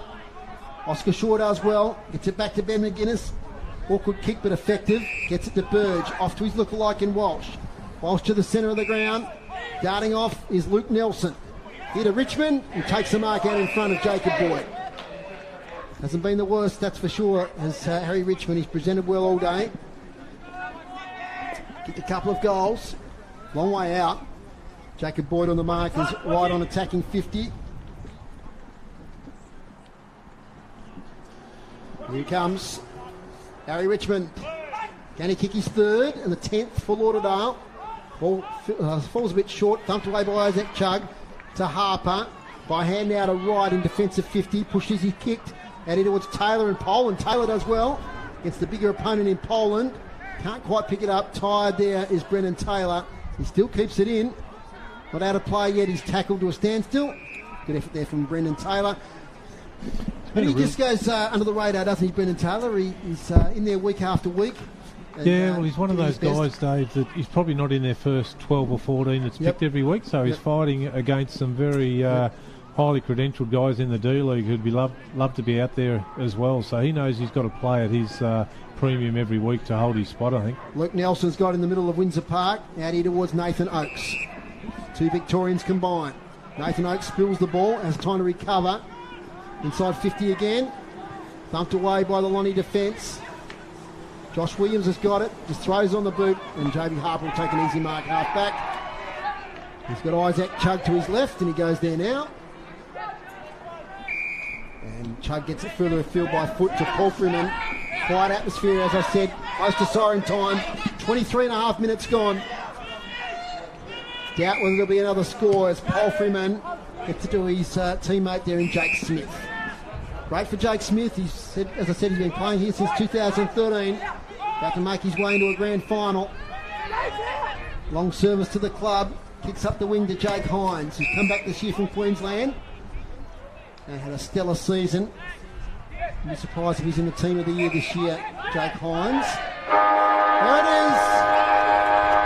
And Launceston are off to the TSL grand final for the first time since 2012. They win here at Windsor Park 17-3, 105 to 9-3, 57. And the players are tired but elated. Great game of footy. 26 goals kicked on a spongy surface, a windy day, pressure of the finals, great entertainment, and congratulations to Launceston Football Club. A magnificent win, 8 goals. We might get straight to UTAS Stadium. We'll get a full wrap a bit later from the boys there, but a quick final score, Adam Child. Yes, Siren pretty much went at the same time there, lads, and North Launceston 15-8, 98 have booked themselves a place in the TSL Grand Final, defeating Clarence 3-2-20. So a massive 78-point win. They just turned it on, well, pretty much from quarter time onwards, but big second half there saw North Launceston run away as big winners. Thanks, Warnie. We'll get back to you and Macca in a little while for a full wrap-up. But Maxie, what's your first thoughts there Look, it was really that second quarter, wasn't it, that blew the game open, 8 goals, and Lauderdale never really recovered. They made a go of it in the third quarter, but the margin was just too large. Yeah, it was, Dave. Like you say, those 8 goals in that second quarter, probably one of the best quarter efforts that I've seen all year for the games that we've covered, and it really just blew the game wide open, and from there on in, it was Lauderdale, chasing and trying to get some extra goals on the board in that third quarter, which they did do. They kicked 5, but the horse had already bolted by then, and it was probably, if we're honest with ourselves, it was nearly never in doubt come half time the result. But to Lauderdale's credit, they did really well in the second half. Like, they've ended up kicking 7 goals in the second half to 2 in the first. So they certainly gave everything that they had. A little bit undermanned in some areas just through the loss of some key players, and a guy like Hayden Smith, who's been in exceptional form throughout the course of the year, and up there with the top 3 or 4 ruckmen in the league. Very hard to replace, and you're pinch hitting other guys who should probably be playing in other positions, like a Siggins. He's not your ideal number 1 ruckman, but he did. He was quite gallant today, and I must also say, Maxie, Robbie McManus was a big loss. Yeah, as well. He was too. His experience and one of their key on ballers. So, a couple of big outs there. Yep, absolutely, and there's a lot of dejection on the face of the Lauderdale guys there, who are just still stationed in the middle of the ground there, having a chat to each other, and on the opposite spectrum of the facial expressions, you've got Launceston, who are extremely happy. Club rooms is a lot of probably best crowd we've seen over there for 2 or 3 seasons around that club room area today, and being led off by their coach Smith Thorpe, who played a pretty good game today. Came in under a bit of an injury cloud and sort of performed at the level that you want him to. You can see the elation on him there, just arms in the air, and you can probably see Ben, our cameraman's got the vision there as the big crowd welcome the Blues into the change rooms. It's been car horns are blasting. Absolutely. And we've got to remember that this 2020 season hasn't been easy for any club, and to get through to the grand final with all the restrictions, not just in the general public stuff, but what clubs have to go through just to put a game on. And it's a credit to all the clubs in the TSL that they've been able to do that throughout the course of the season. You've got the need for additional volunteers and so forth, and it's great. And look, it's going to be an exciting game next week at UTAS Stadium between the two sides that probably led the competition right from the beginning. Launceston had a great run there early on in the season, and North started off a bit slow, was still winning the games, but they've built up to the North Launceston that we know, and really great grand final to look forward to next week. Okay, we're going to take a break here on City Park Radio. We'll finish for our stream viewers now, but we'll continue for our radio listeners. So if you want to hear a wrap-up of the game and the boys wrap up from UTAS Stadium, please tune in to 96.5 or 103.7 FM City Park Radio, or via our live stream on our website. But for our stream viewers, it's goodbye, and for our radio viewers, our radio listeners, we'll be back after this break from some more analysis. Hi, Andrew Doyle here from the Brisbane Street Mall, Quadrant Mall and Kings Meadows Telstra stores. Whether it's sports in the lounge or music in the study, we've made changes for those who need Wi-Fi in every room. Get wall-to-wall Wi-Fi coverage with Telstra Smart Wi-Fi boosters for $12 per month on any month-to-month NBN plan. You'll enjoy a wider reaching connection throughout your home that the family will thank you for. So give your home internet a little leg up and visit the team today at your local Telstra store. Brisbane Street Mall, Quadrant Mall and Kings Meadows. Minimum cost $288 plus internet charges. A sponsor of City Park Radio. The 60s. The sitting on the dock of the bay.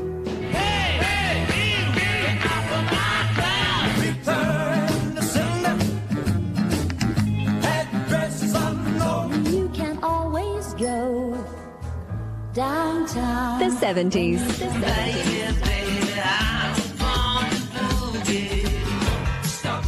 I'm having such a good time.